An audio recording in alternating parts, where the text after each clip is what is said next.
तो सबसे पहले हम लोग देखते हैं कि वेव का मतलब क्या है। दोस्तों, wave is transfer of energy, information and momentum from one place to another place without any transfer of bulk matter. अभी तक जितनी मैकेनिक्स थी उसमें मटेरियल एक जगह से दूसरी जगह पे जा रहा था मोमेंटम लेकर, एनर्जी लेकर, बट अब मैटर पार्टिकल अपनी जगह पे रहेगा और एनर्जी, इंफॉर्मेशन, मोमेंटम एक जगह से दूसरी जगह पे कैरी फॉरवर्ड होगा, तो हम बोलेंगे वेव प्रोपेगेट कर रही है। फॉर एग्जांपल, इस समय मैं साउंड जनरेट कर रहा हूं तो मेरी वोकल कॉर्ड के मूवमेंट से, टंग के मूवमेंट से लोकली प्रेशर चेंज हो रहा है और वो जो प्रेशर चेंजेस हैं वो एक जगह से दूसरी जगह पे कैरी फॉरवर्ड हो रहे हैं, तो हम बोल रहे हैं साउंड वेव प्रोपेगेट कर रही है।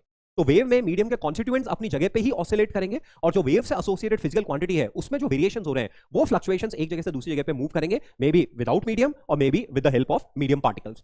तो ऐसे wave is transfer of energy and information, momentum from one place to another place without any transfer of bulk matter. Wave में हमेशा कोई सोर्स होगा, वेव से कोई ना कोई फिजिकल क्वांटिटी एसोसिएटेड होगी। जैसे हम लोग साउंड वेव बोल रहे हैं तो साउंड में प्रेशर, डेंसिटी, एयर पार्टिकल्स का डिस्प्लेसमेंट, ये एसोसिएटेड फिजिकल क्वांटिटी है। ऐसे हम लोग इलेक्ट्रोमैग्नेटिक वेव बोल रहे हैं तो electric field, magnetic field associated physical quantity है। ऐसे हम लोग स्ट्रिंग पे वेव बोल रहे हैं तो स्ट्रिंग के एलिमेंट्स का जो डिस्प्लेसमेंट है वाई जेड डायरेक्शन, वाई या जेड डायरेक्शन में, वो एसोसिएटेड फिजिकल क्वांटिटी है। तो वेव में एक सोर्स है जो लोकली एसोसिएटेड फिजिकल क्वांटिटी की वैल्यू को एक मिन और मैक्स वैल्यू के बीच में कंटिन्यूअसली फ्लक्चुएट करा रहा है और वो फ्लक्चुएशंस एक जगह से दूसरी जगह पे कैरी फॉरवर्ड हो रहे हैं, तो हम बोल रहे हैं वेव प्रोपेगेट कर रही है। तो जब हम लोग वेव डिस्टेंस बोलते हैं उसका मतलब क्या होता है, जो वेव से एसोसिएटेड फिजिकल क्वांटिटी है उसमें मीन वैल्यू के रिस्पेक्ट में जितना चेंज हो रखा है वो वेव से एसोसिएटेड डिस्टर्बेंस है और वो एक जगह से दूसरी जगह पे कैरी फॉरवर्ड हो रहा है, तो हम लोग बोल रहे हैं वेव प्रोपेगेट कर रही है। वेव के लिए मस्ट है, वेव तीन तरह के हम लोग बोल सकते हैं। पहला मैकेनिकल वेव, जिनके प्रोपेगेशन के लिए मीडियम की रिक्वायरमेंट है। दूसरी मैटर वेव्स, जो कि मटेरियल पार्टिकल से एसोसिएटेड है, इलेक्ट्रॉन, प्रोटॉन, जो सब एटॉमिक एटॉमिक पार्टिकल्स हैं या मैटर पार्टिकल जो है उनसे एसोसिएटेड जो वेव हैं, जो हम लोग फोटो एटॉमिक स्ट्रक्चर में पढ़े हैं, हम लोग मैटर एंड वेव्स में पढ़े हैं, डी ब्रोगली वेव, वो हमारी मैटर वेव्स होगी। और थर्ड इलेक्ट्रोमैग्नेटिक वेव्स हैं जिनके प्रोपेगेशन के लिए मीडियम की रिक्वायरमेंट नहीं है। तो इस चैप्टर में हम लोग मैकेनिकल वेव्स पढ़ेंगे। मैकेनिकल वेव्स के लिए हम लोग दो कैटेगरी में डिवीजन कर सकते हैं, एक ट्रांसवर्स वेव और एक longitudinal wave. Guys, transverse wave में क्रेस्ट और ट्रफ की फॉर्म में डिस्टर्बेंसेस प्रोपेगेट करेंगे। लॉन्गिट्यूडनल वेव्स में कंप्रेशन और रेयरफैक्शन होंगे, डेंसिटी बढ़ेगी और डेंसिटी कम होगी, प्रेशर बढ़ेगा, प्रेशर कम होगा। तो लॉन्गिट्यूडनल वेव्स में कंप्रेशन, रेयरफैक्शन होंगे और ट्रांसवर्स वेव में क्रेस्ट और ट्रफ होंगे। ट्रांसवर्स वेव में मीडियम के कॉन्स्टिट्यूएंट्स वेव प्रोपेगेशन के नॉर्मल डायरेक्शन में ऑसिलेट करेंगे, जबकि लॉन्गिट्यूडनल वेव में मीडियम के कॉन्स्टिट्यूएंट वेव प्रोपेगेशन की डायरेक्शन में ऑसिलेट करेंगे। साउंड वेव हमारी लॉन्गिट्यूडनल वेव है, जबकि स्ट्रिंग पे जो वेव है वो ट्रांसवर्स वेव है ना। दो लाइट वेव या इलेक्ट्रोमैग्नेटिक वेव, वो मैकेनिकल वेव नहीं है बट वो भी ट्रांसवर्स की कैटेगरी में आती है, क्योंकि इलेक्ट्रिक फील्ड और मैग्नेटिक फील्ड की जो डायरेक्शन होती है वो वेव प्रोपेगेशन के नॉर्मल होती है। ट्रांसवर्स वेव के प्रोपेगेशन के लिए मीडियम में शेयर मॉडुलस ऑफ इलास्टिसिटी चाहिए, वो केवल सॉलिड्स में होगा, तो ट्रांसवर्स वेव केवल सॉलिड्स में होंगी और लिक्विड्स की सरफेस पे होंगी। लॉन्गिट्यूडनल वेव्स के लिए वॉल्यूम कम ज्यादा यानी कि बल्क मॉडुलस होना चाहिए, और बल्क मॉडुलस तीनों ही मीडियम्स की प्रॉपर्टी है। तो जो लॉन्गिट्यूडनल वेव्स हैं वो सॉलिड्स, लिक्विड्स, गैसेस तीनों तरह के मीडियम में होगी। साउंड जो है वो हमारी कौन सी वेव है, साउंड हम लोगों ने देखा कि साउंड हमारी लॉन्गिट्यूडनल वेव है। तो ये देखिए, स्प्रिंग है और स्प्रिंग में क्रेस्ट और ट्रफ की फॉर्म में वेव प्रोपेगेट कर रही है, ट्रांसवर्स वेव है। और स्प्रिंग में कंप्रेशन, रेयरफैक्शन की फॉर्म में वेव डिस्टर्बेंस मूव कर रहा है, ये हमारी लॉन्गिट्यूडनल वेव है। हम ट्रांसवर्स वेव को पोलराइज कर सकते हैं, लॉन्गिट्यूडनल वेव्स को पोलराइज नहीं कर सकते हैं। स्ट्रिंग पे जो वेव है वो ट्रांसवर्स वेव्स है, लाइट वेव जो है वो ट्रांसवर्स वेव्स है, और जो साउंड वेव है वो हमारी लॉन्गिट्यूडनल वेव्स है। तो ये हम लोगों ने देखा।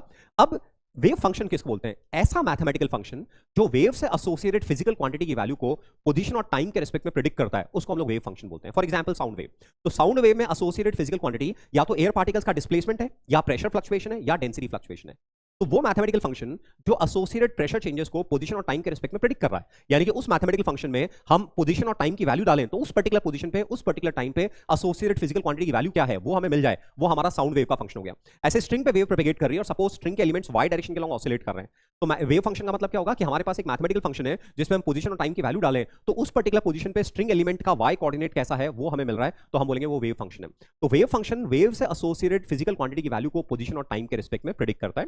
दोस्तों, कोई भी मैथमेटिकल फंक्शन वेव को डिनोट करे उसके लिए मस्ट है कि वो फंक्शन डिफाइंड होना चाहिए for all positions and time, for all values of positions and time वो डिफाइंड होना चाहिए, और दो फाइनाइट लिमिट्स के बीच में बाउंड रहना चाहिए। ऐसा नहीं होना चाहिए कि हम पोजीशन या टाइम की वैल्यू को बढ़ाएं या लगातार कम करें तो फंक्शन इनडेफिनेटली इंक्रीज हो रहा है, इनडेफिनेटली डिक्रीज हो रहा है। फंक्शन दो फाइनाइट लिमिट्स के बीच में बाउंड होना चाहिए और हर पोजीशन और टाइम की वैल्यू पे डिफाइन होना चाहिए, तो दैट मैथमेटिकल फंक्शन में रिप्रेजेंट अ वेव। इसका रीजन क्या है, एक्चुअली वेव प्रोपेगेट करेगी तो कंटीन्यूअस मैनर में प्रोपेगेट करेगी, कहीं बीच में सडन ब्रेक नहीं आएगा।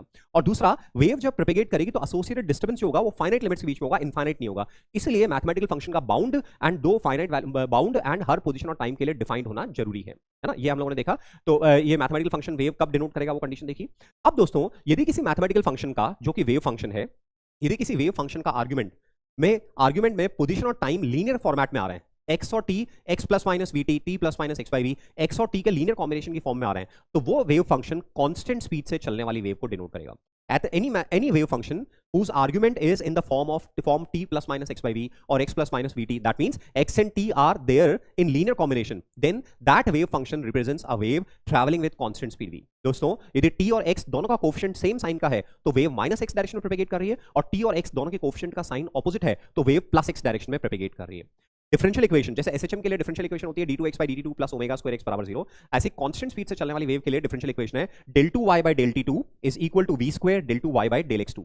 del 2y by del t2 equals v square del 2y by del x2. यहां x में वेव प्रोपेगेट कर रही है और फिजिकल क्वांटिटी y में फ्लक्चुएट कर रही है. बाय द वे ये साउंड वेव है तो यहां पे del 2p by del t2 आ जाएगा, प्रेशर का फ्लक्चुएशन आ जाएगा या एयर पार्टिकल्स का ऑसिलेशन डिस्प्लेसमेंट आ जाएगा. तो del 2y by del t2 is v square del 2y by del x2. ये जो v है ये वेव की स्पीड है. तो ये डिफरेंशियल इक्वेशन हमारी कांस्टेंट स्पीड से चलने वाली वेव को डिनोट कर रही है.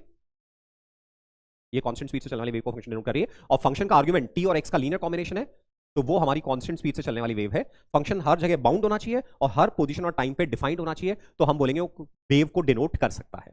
तो ये अपने वेव फंक्शन क्या होता है, वेव फंक्शन से कैसे अपन v डिफाइन करते हैं या आइडेंटिफाई करते हैं कि ट्रैवलिंग वेव है या स्टैंडिंग वेव है, वो अपन ने देखा. अब आ जाते हैं साइन वेव पे. पहले अपन ने जनरल डिस्कशन देखा, अपन साइन वेव पे आ जाते हैं. दोस्तों जो वेव का सोर्स है वो एसोसिएटेड फिजिकल क्वांटिटी की वैल्यू को सिंपल हार्मोनिकली फ्लक्चुएट करा रहा है. सपोज जैसे हम बोल रहे हैं साउंड वेव साइनोसॉइडल है, इसका मतलब क्या है कि साउंड का जो सोर्स है वो प्रेशर को या डेंसिटी को या एयर पार्टिकल्स के डिस्प्लेसमेंट क्योंकि पोजीशन को टाइम के साथ फ्लक्चुएट करा रहा है साइनोसॉइडली. तो जो साउंड वेव जनरेट होगी वो साइन वेव कहलाएगी.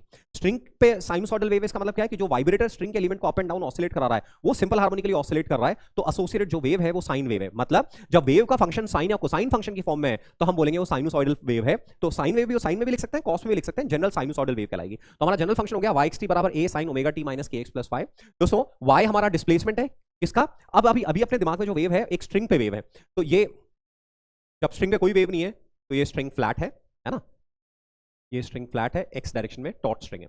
जब स्ट्रिंग पे वेव प्रोपेगेट कर रही है तो ये स्ट्रिंग का शेप ऐसा है, ये x डायरेक्शन, ओके, और ये y डायरेक्शन है. ऑलराइट,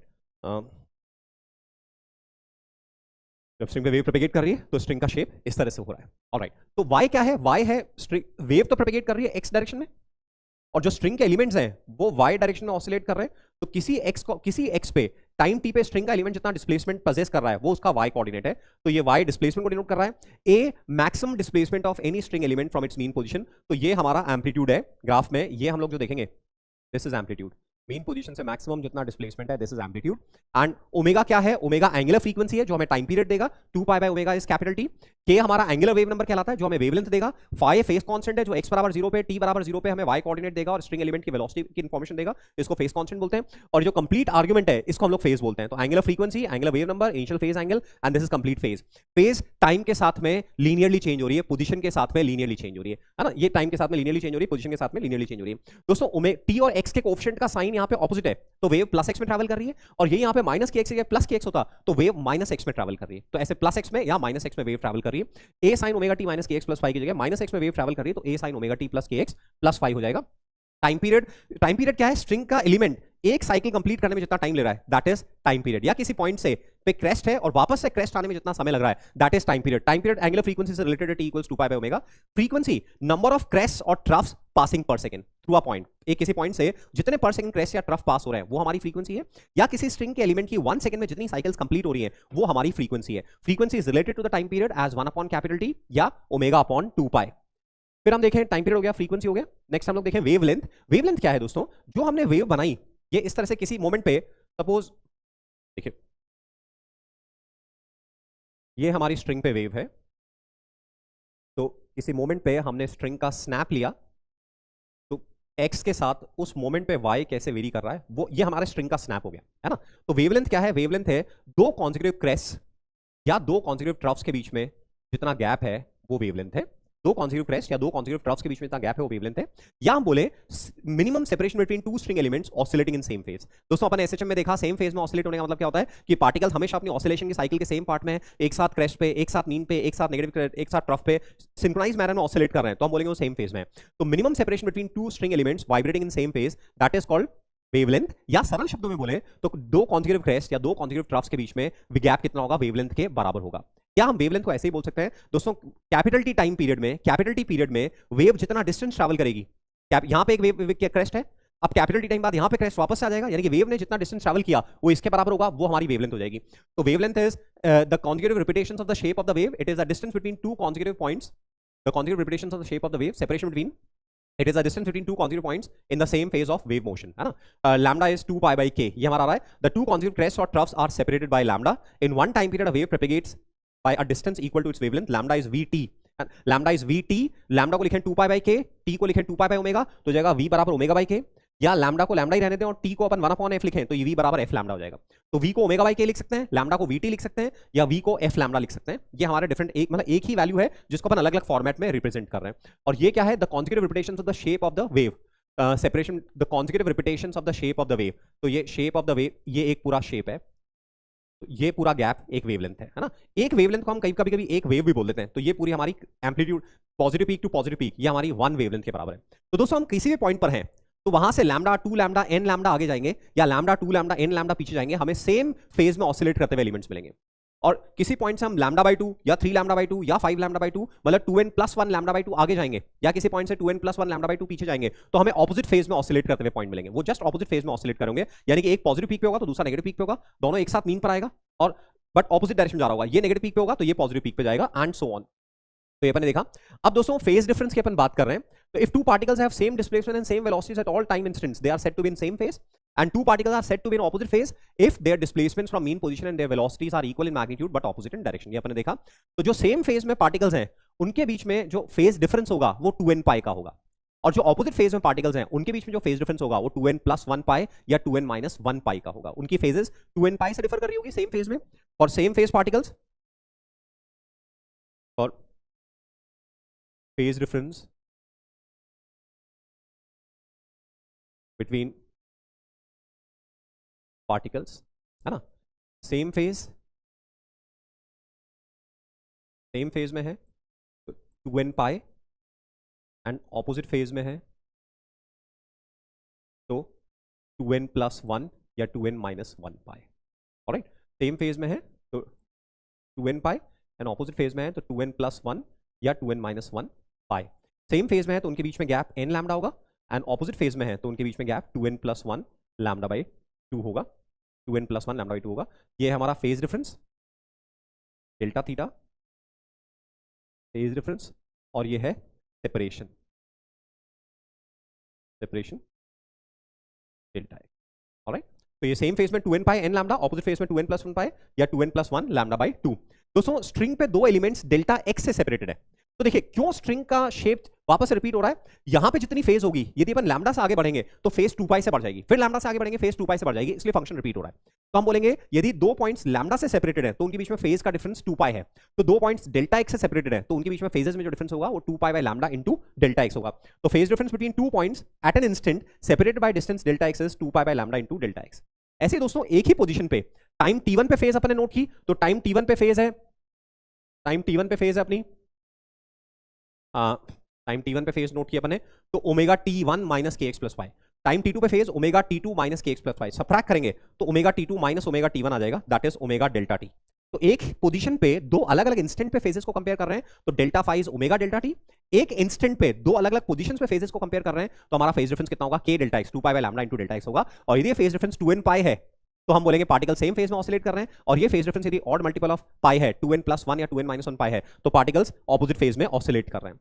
तो ये हमने देखा। वेव नंबर हम डिफाइन करते हैं 1 लैम्डा को, तो 1 लैम्डा इसको वेव नंबर बोलते हैं। लैम्डा लेंथ को अपन एक वेव बोलते हैं, तो वेव नंबर को अपन बोल सकते हैं number of waves in unit length, इसकी यूनिट मीटर इनवर्स होगी, k इज 1 लैम्डा। तो एक तो एंगुलर वेव नंबर होता है which is 2 pi by lambda, और एक जस्ट वेव नंबर है विच इज 1 लैम्डा। दोस्तों स्ट्रिंग पे वेव प्रोपेगेट कर रही है तो जो y जो हम लोगों ने फंक्शन लिखा था yxt बराबर a sign omega T minus के एक्स, ये किसी x पे ओमेगा टी माइनस के एक्स प्लस वाई, ये हमें क्या दे रहा है, ये हमें दे रहा है displacement at any x at any t। अब इसमें यदि हम x फिक्स कर देते हैं, तो ये हो जाएगा a sign omega T minus के एक्स नॉट प्लस फाइव। दोस्तों के एक्स माइनस के एक्स नॉट प्लस फाइव को अपन एक नया कांस्टेंट लिख सकते हैं से थीटा। ऑलराइट, तो हम देख रहे हैं किसी गिवन पोजीशन पे ये पूरा ये थीटा फिक्स हो गया, किसी गिवन पोजीशन पे थीटा फिक्स हो गया, अलग अलग पोजीशंस के लिए थीटा अलग अलग होगा। तो यदि x फिक्स कर दोगे तो ये हमें क्या देगा, ये हमें देगा displacement of string element at x बराबर एक्स नॉट विथ टाइम। ये हमें displacement of string element at x बराबर एक्स नॉट विथ टाइम देगा। और ये साइनोसॉइडल है, बस केवल फेस कांस्टेंट अलग अलग एलिमेंट्स के लिए अलग होगा, बट एंगुलर फ्रीक्वेंसी और एम्पलीट्यूड सेम होगा। तो ये ग्राफ साइनोसॉइडल आएगा। और यही हम लोग सपोज इसमें टाइम को फिक्स कर दें, टी बराबर टी नॉट, इसमें टाइम को फिक्स कर दें, तो हमारा फंक्शन हो जाएगा A sine omega T naught minus के एक्स प्लस फाइव। दोस्तों omega T naught plus five और माइनस साइन को एब्जॉर्ब करके हम इसको रीअरेंज करके लिख सकते हैं K x plus some constant theta dash, इसको रीअरेंज करके लिख सकते हैं। तो ये हमें क्या दे रहा है, ये किसी पर्टिकुलर टाइम टी नॉट पे अलग अलग एक्स पे वाई कोऑर्डिनेट दे रहा है, जिसको अपन प्लॉट कर देंगे तो वो स्ट्रिंग का शेप देगा। तो this is giving us, this equation is giving us shape of string at T बराबर टी नॉट। तो दोस्तों x फिक्स कर देते हैं तो शेप ऑफ स्ट्रिंग मिलता है, और t फिक्स कर देते हैं तो हमें क्या मिलता है, किसी t फिक्स कर देते हैं तो शेप ऑफ स्ट्रिंग मिलता है, और x फिक्स कर देते हैं तो किसी पर्टिकुलर एलिमेंट का y कोऑर्डिनेट टाइम के साथ कैसे वेरी कर रहा है वो हमें मिलता है। तो ध्यान रहे दोनों ही, जैसे इसका ग्राफ देखेंगे तो इसका ग्राफ हमने क्या किया, y कोऑर्डिनेट को हम प्लॉट कर रहे हैं टाइम के साथ में, तो ये हमारा ग्राफ सपोज ऐसा आ रहा है, तो ये yt ग्राफ है। और एक दूसरा ग्राफ है जिसमें हम y कोऑर्डिनेट को x के साथ प्लॉट कर रहे हैं, सपोज ये वाला ग्राफ हमारा ऐसा आ रहा है। तो दोनों ग्राफ्स, ये क्या दे रहा है मुझे, ये एक पर्टिकुलर पोजीशन पे y कोऑर्डिनेट टाइम के साथ वेरी कैसे वेरी कर रहा है वो दे रहा है। ये मुझे एक पर्टिकुलर स्ट्रिंग एलिमेंट के अप एंड डाउन ऑसिलेशंस दे रहा है। तो इससे हम क्या क्या निकाल पाएंगे, इससे हम एक तो एम्पलीट्यूड निकाल पाएंगे, और दूसरा टाइम पीरियड निकाल पाएंगे। पॉजिटिव पीक और पॉजिटिव पीक के बीच में, नेगेटिव पीक और नेगेटिव पीक के बीच में, या एक साइकिल कंप्लीट होने में जितना टाइम लग रहा है वो हमारा टाइम पीरियड होगा। तो इससे हम टाइम पीरियड निकाल पाएंगे, और इससे हम एम्पलीट्यूड भी निकाल पाएंगे, जो मैक्सिमम डिस्प्लेसमेंट है इससे एम्पलीट्यूड निकाल पाएंगे।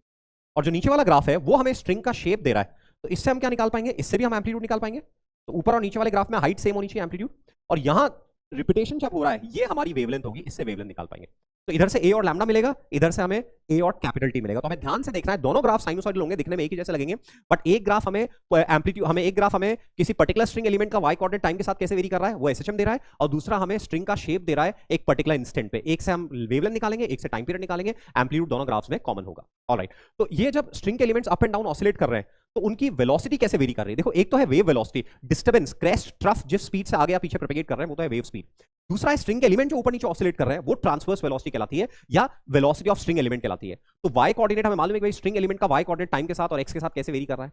तो हमें किसी पर्टिकुलर लोकेशन पे ये देखना है कि स्ट्रिंग का एलिमेंट टाइम के साथ वाई कोऑर्डिनेट टाइम के साथ कैसे वेरी कर रहा है। तो एक्स फिक्स करके टाइम के साथ वेरिएशन देखना है, तो हम इसमें पार्शियल डिफरेंशिएशन करेंगे। तो किसी स्ट्रिंग एलिमेंट की वेलोसिटी देखने के लिए हम इसको डिफरेंशिएट करेंगे, तो इसको डिफरेंशिएट करेंगे तो VP at any x comma t, इसको ट्रांसवर्स वेलोसिटी बोलते हैं। ये del Y by del T से आएगी, इसमें टाइम एक्स को फिक्स रख के टाइम के रिस्पेक्ट में डिफरेंशिएट करेंगे तो ये हो जाएगा omega A cos of omega T minus के एक्स प्लस फाइव, ये हो जाएगा। और दोस्तों इसमें जैसे हम पहले कर रहे थे एसएचएम में हमारा v होता है under root of omega under root A square minus X square, ऐसे यहाँ पे हो जाएगा omega under root A square minus Y square, X की जगह वाई है, A square minus Y square. तो वेलोसिटी, ट्रांसवर्स वेलोसिटी जो है वो del Y by del T से आएगी। जो फंक्शन गिवन है उसको आपको टाइम के रिस्पेक्ट में डिफरेंशिएट करना है, और यदि y के साथ चाहिए तो vp बराबर plus minus omega under root A square minus Y square आएगा। दोस्तों हम देख रहे हैं vp की मैक्सिमम वैल्यू है जो एसएचएम में होती है, vp मैक्सिमम है ओमेगा ए, कब, y बराबर 0 पे, और vp मिनिमम है 0 कहां पे, एक्सट्रीम पोजीशंस पे, y बराबर प्लस माइनस ए। तो इस तरह से हम स्ट्रिंग एलिमेंट की वेलोसिटी निकालेंगे। ऐसे स्ट्रिंग एलिमेंट का एक्सेलरेशन तो एक बार और डिफरेंशिएट करेंगे, तो जो vp का फंक्शन आया omega A cos of omega T minus के एक्स प्लस फाइव, उसको एक और बार डिफरेंशिएट किया तो माइनस ओमेगा स्क्वायर ए साइन ओमेगा टी माइनस के एक्स प्लस फाइव, ये ऑसिलेटिंग स्ट्रिंग एलिमेंट का हमें एक्सेलरेशन दे रहा है। इसमें ए साइन ओमेगा टी माइनस के एक्स प्लस फाइव को अपन y लिख लें तो माइनस ओमेगा स्क्वायर y आ रहा है हमारे पास में। ये एसएचएम आ रहा है कि भाई y लोकेशन पे किसी x पे y कोऑर्डिनेट टाइम के साथ में एसएचएम के फॉर्मेट में आ रहा है, acceleration is proportional to minus y। तो अपन देख रहे हैं एक्सेलरेशन की मैक्सिमम वैल्यू जो आ रही है वो ओमेगा स्क्वायर ए के बराबर आ रही है एट y बराबर प्लस माइनस ए, और एक्सेलरेशन की जो मिनिमम वैल्यू आ रही है वो मीन पोजीशन पर आ रही है एट y बराबर 0। स्लोप ऑफ द स्ट्रिंग, दोस्तों ये जो स्ट्रिंग का शेप है वो एक मैथमेटिकल कर्व है, तो किसी लोकेशन पे उसका स्लोप कितना है, मतलब किसी लोकेशन पे अपन टेंजेंट ड्रॉ करें तो हॉरिजॉन्टल एक्सिस के साथ जितना एंगल बना रही है उसका tan कितना है, tan थीटा, वो हमारा स्लोप हो गया। तो अब हम x के साथ y का वेरिएशन देख रहे हैं, तो टाइम फिक्स्ड है, तो हम पार्शियल डिफरेंशिएशन x के रिस्पेक्ट में देख लेंगे स्लोप ऑफ द स्ट्रिंग निकालने के लिए, तो del y by del x। तो अब y को हम लोग x के रिस्पेक्ट डिफरेंशिएट कर रहे हैं, तो y है हमारा a sin omega t minus के एक्स प्लस फाइव, x के रिस्पेक्ट में डिफरेंशिएट कर रहे हैं तो minus a cos omega t minus के एक्स प्लस फाइव हो गया। दोस्तों vp था हमारा ओमेगा a, vp था हमारा omega a cos omega t minus के एक्स प्लस फाइव, और स्लोप ये है, दोनों डिफरेंशिएट कर दो, ओमेगा बाई के को v लिख दो, तो ये हमारी वेव वेलोसिटी और स्लोप में रिलेशनशिप आ रहा है vp बराबर minus of v times slope. दोस्तों ये हमारा रिलेशन आ रहा है वेव वेलोसिटी और स्लोप में vp बराबर minus of v times slope. तो ये एक इंपॉर्टेंट रिजल्ट है जो कि vp और स्लोप को रिलेट करता है। ये हमारे कैसे काम आता है, देखिए मैं वो समझाता हूं आपको। जैसे मान लीजिए हमें ये गिवन है, ये एक वेव है ना, और ये एक वेव है, ये एक्स एक्सिस है और ये वाई एक्सिस है। अब सपोज मुझे वेव गिवन है कि माइनस एक्स डायरेक्शन में जा रही है और मुझे इस पॉइंट पी की वेलोसिटी का एरो देखना है किधर की तरफ होगा। पॉइंट पी वन की वेलोसिटी और पॉइंट पी टू की वेलोसिटी, इन दोनों की वेलोसिटी का एरो देखना है किधर की तरफ होगा। ऑलराइट, तो हम देखेंगे हमारे पास मैथमेटिकल फंक्शन है वीपी बराबर minus of v times slope, ये हमारे पास फंक्शन है। अब पॉइंट पी वन पे देखें, at p one slope is negative और हमें गिवन है वी भी नेगेटिव है क्योंकि वेव माइनस एक्स में जा रही है, तो वी भी नेगेटिव है। तो वी भी नेगेटिव, स्लोप भी नेगेटिव, तो ये क्या इंप्लाई कर रहा है, VP is negative. That means P one नीचे की तरफ आ रहा है, P one is moving down, ऐसे वीपी वन इज डाउन। ऐसे एट पी टू देखें तो पी टू पे जो स्लोप है वो पॉजिटिव है, स्लोप पॉजिटिव है, गिवन है कि वी नेगेटिव है, वेव नेगेटिव एक्स में जा रही है, तो स्लोप पॉजिटिव है, वी नेगेटिव है, तो वीपी टू जो आ रहा है वो पॉजिटिव आ रहा है। दैट मींस P2 किधर मूव कर रहा है, अप मूव कर रहा है, तो P2 की वेलोसिटी अप है और P1 की वेलोसिटी डाउन है। तो इस तरह से यदि हमें फिगर को देख के, स्लोप को देख के और वेव की वेलोसिटी को देख के हम पार्टिकल किधर की तरफ मूव कर रहा है वो हम लोग देख सकते हैं। और यही अपन मान लीजिए रिवर्स गिवन हो कि भाई हमें एक फिगर गिवन है, हमें ये इस तरह से वेव गिवन है, अगेन ये एक्स एक्सिस होगी, ये वाई एक्सिस होगी, और मुझे गिवन है कि ये जो पॉइंट P1 है इसकी वेलोसिटी का एरो अप है, पॉइंट P1 की वेलोसिटी का एरो अप है। तो मुझे बताना है वेव वेलोसिटी किधर होगी, वेव वेलोसिटी किधर है ये मुझे बताना है, प्लस एक्स में या माइनस एक्स में। तो आप पॉइंट पी पे देखो, at P slope is negative, slope negative है and given VP is positive, so from VP बराबर minus of we time slope, VP positive है, वीपी पॉजिटिव है, स्लोप नेगेटिव है, तो नेगेटिव नेगेटिव ये पॉजिटिव हो गया, तो यहां से मालूम पड़ रहा है वी पॉजिटिव है, that means wave plus x में जा रही है। तो ऐसे इस मैथमेटिकल फंक्शन को वीपी बराबर minus of we time slope को यूज में लेके हमें यदि वेव की वेलोसिटी गिवन है तो पार्टिकल की ट्रांसवर्स वेलोसिटी डायरेक्शन बता सकते हैं, और पार्टिकल की ट्रांसवर्स वेलोसिटी डायरेक्शन गिवन है तो वेव की वेलोसिटी बता सकते हैं। दोस्तों ये बिना फॉर्मुला के ऑब्जर्वेशन से भी कर सकते थे। देखो ऑब्जर्वेशन से ऐसे करते हैं, हमेशा देखो क्या ना, वेव में डिस्टर्बेंस फॉरवर्ड होते हैं, जैसे वेव माइनस एक्स में जा रही है तो ये क्रेस्ट उठ के थोड़ी देर में यहां पर आएगा, फिर ये क्रेस्ट यहां से यहां आएगा, फिर यहां से आएगा, मतलब वेव इस तरफ जा रही है तो इधर वाला शेप इधर ट्रांसफर होगा। तो पॉइंट P1 के राइट साइड में जो डिस्टर्बेंस है वो पॉइंट P1 को मिलेगा। पॉइंट P1 पे y कोऑर्डिनेट इतना है और पॉइंट P1 के राइट साइड में y कोऑर्डिनेट 0 है, तो थोड़ी देर में P1 का y कोऑर्डिनेट 0 होगा, दैट मींस P1 को नीचे आना पड़ेगा, सो P1 की वेलोसिटी नेगेटिव है। पॉइंट P2 के राइट साइड में y कोऑर्डिनेट प्लस है, तो अब थोड़ी देर में क्रेस्ट यहां आएगा, यानी कि पॉइंट P2 को अप जाना है, तो पॉइंट P2 की वेलोसिटी अप है। तो ऐसे ऑब्जर्वेशन से हम भी देख सकते हैं। ऐसे यहां पे देखें तो पॉइंट P अप जा रहा है, दैट मींस क्रेस्ट बनने वाला है, पॉइंट P के लेफ्ट साइड में क्रेस्ट है, दैट मींस थोड़ी देर बाद में ये क्रेस्ट इधर आने वाला है, that means wave plus x में जा रही है। तो ऑब्जर्वेशन से भी हम वेव की वेलोसिटी की डायरेक्शन और पार्टिकल की वेलोसिटी की डायरेक्शन को रिलेट कर सकते हैं, और यदि बाय द वे सोचने में दिक्कत होती है तो डायरेक्ट फॉर्मूला लगा सकते हैं, वीपी बराबर minus of v times slope. अब आते हैं साउंड वेव पे। दोस्तों अभी तक अपन स्ट्रिंग पे वेव देख रहे थे, उसकी प्रॉपर्टीज देख रहे थे, साउंड वेव की बात कर रहे हैं। तो साउंड वेव में हमारा प्रेशर फ्लक्चुएट करेगा, जो साउंड का सोर्स है वो उसकी वजह से प्रेशर वेरी करेगा, उसकी वजह से डेंसिटी वेरी करेगी, उसकी वजह से एयर पार्टिकल्स आगे पीछे ऑसिलेट करेंगे। तो ये साउंड कैसे प्रोड्यूस होती है, यहाँ एक गैस है जिसमें गैस फिल्ड है, यहाँ जो पिस्टन है वो जब आगे जा रहा है अपनी मीन पोजीशन से 0 से प्लस ए पे जा रहा है और प्लस ए से वापस 0 पर आ रहा है, तो लोकली वॉल्यूम को कंप्रेस कर रहा है मैक्सिमम कंप्रेशन, और फिर कंप्रेशन कम हो रहा है और 0 हो रहा है। तो इस प्रोसेस में प्रेशर पहले बढ़ रहा है, मैक्स हो रहा है, और फिर मैक्स से कम होते होते वापस से नॉर्मल वैल्यू पर आ रहा है, तो हाफ साइकिल में कंप्रेशन पल्स जनरेट होगा। और फिर जब ये पिस्टन पीछे की तरफ जाएगा तो एयर को तो वॉल्यूम बढ़ेगा, तो जब ये 0 से माइनस ए पे जाएगा और माइनस ए से 0 पर आएगा तो वॉल्यूम पहले बढ़ेगा मैक्स होगा, और फिर कम होते होते वापस से नॉर्मल वैल्यू पे आएगा, तो प्रेशर कम होगा मिनिमम होगा, और मिनिमम से बढ़ते बढ़ते नॉर्मल वैल्यू पर आएगा। तो पिस्टन की आधी साइकिल में कंप्रेशन पल्स जनरेट होगी, पिस्टन की आधी साइकिल में रेयरफैक्शन पल्स, ऐसे कंप्रेशन और रेयरफैक्शन पल्सेस आगे बढ़ेंगे। दोस्तों ये नॉर्मल प्रेशर P0 है, तो जो कंप्रेशन पल्स है, कंप्रेशन पल्स में प्रेशर जो होगा 10 मतलब प्रेशर है पे 10 और डेल्टा P 10 कंप्रेशन पल्स में कंप्रेशन प्रेशर बड़ा होगा, रेयरफैक्शन पल्स में जो है जैसे कंप्रेशन और रेयरफैक्शन पल्स जनरेट होंगी, प्रेशर को हम साउंड वेव को प्रेशर चेंज, एयर पार्टिकल्स आगे पीछे ऑसिलेट करेंगे, लॉन्गिट्यूडनल वेव है तो मीन पोजीशन से हम यहाँ पे एस ले रहे हैं डिस्प्लेसमेंट के लिए, तो एस नॉट से पीछे जाएंगे, एस नॉट से आगे जाएंगे, माइनस एस नॉट और प्लस एस नॉट के बीच में, और लोकली डेंसिटी भी। यदि साउंड वेव को एयर पार्टिकल्स के डिस्प्लेसमेंट के टर्म्स में एस बराबर S not sign omega T minus, ये हमारी साउंड प्लस फाई, ये हमारी डिस्प्लेसमेंट की टर्म। दोस्तों साउंड किसको बोलते हैं? लॉन्गिट्यूडनल वेव स्पेक्ट्रम का वो पार्ट जो कि 20 हर्ट्ज से 20 हर्ट्ज के बीच में, जो हमें सुनाई दे रहा है वो साउंड है, जो हमें सुनाई नहीं दे रहा है वो साउंड नहीं है। तो हमें क्या सुनाई देता है? हमें 20 हर्ट्ज से 20 हर्ट्ज के बीच का पोर्शन सुनाई देता है, वो हमारे लिए सोनिक रेंज है, ऑडिबल रेंज है।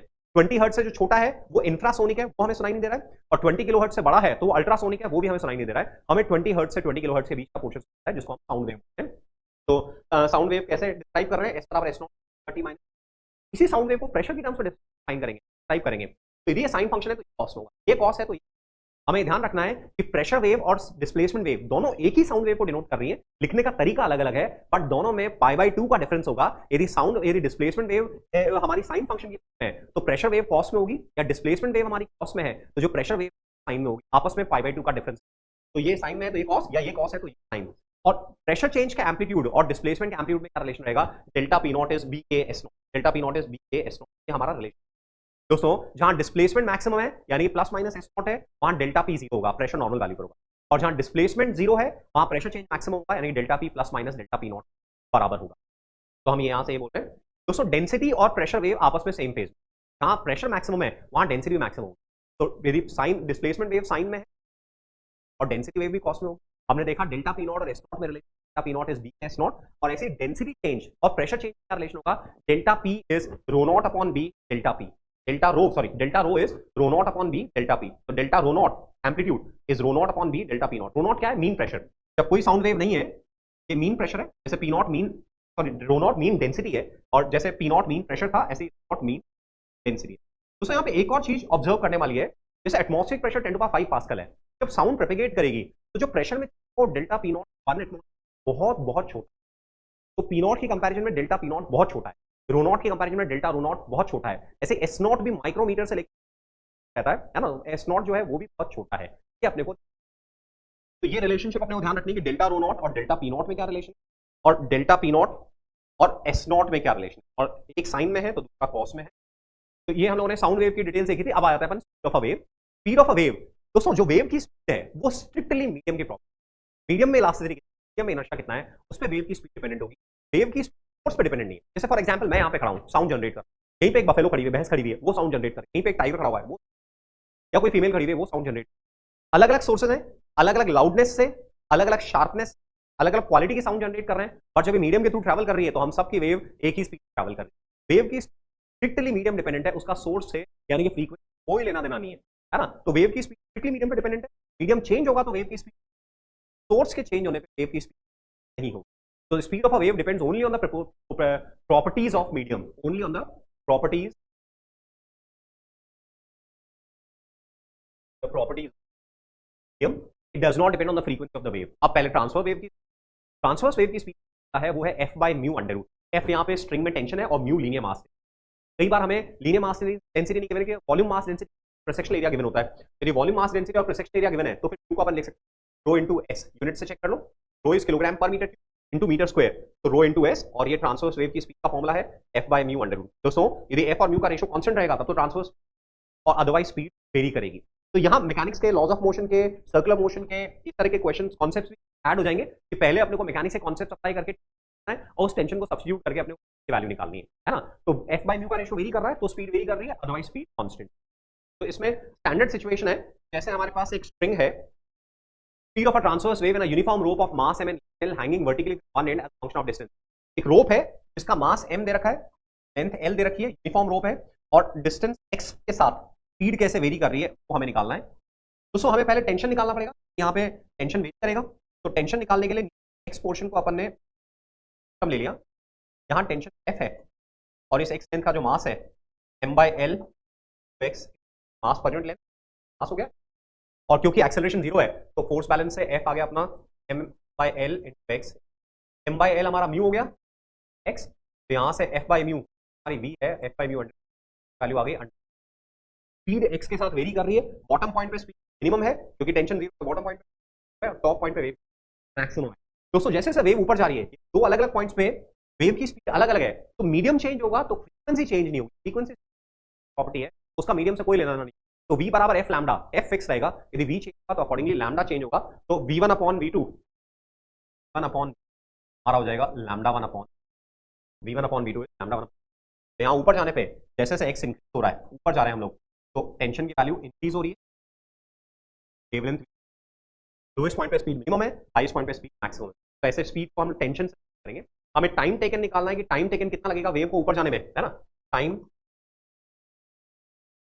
Eight top, wave speed vary कर रही है, तो अपन लिख देंगे x by D t that is equal to x on root x बराबर अंडर रूट, और एक्स जीरो टेल वेरी कर रहा है, one upon root x that is to tail बराबर अंडर रूट, वैल्यू आ रही है अंडर रूट, हमारा टाइम टेकन आ गया ऊपर जाने में। जिस तरह से मीडियम चेंज होगा तो वेव की स्पीड, और हम कैसे स्पीड, ऐसे ही मान लीजिए हमारे पास ऐसे हमें ऐसे दो स्ट्रिंग गिवन है,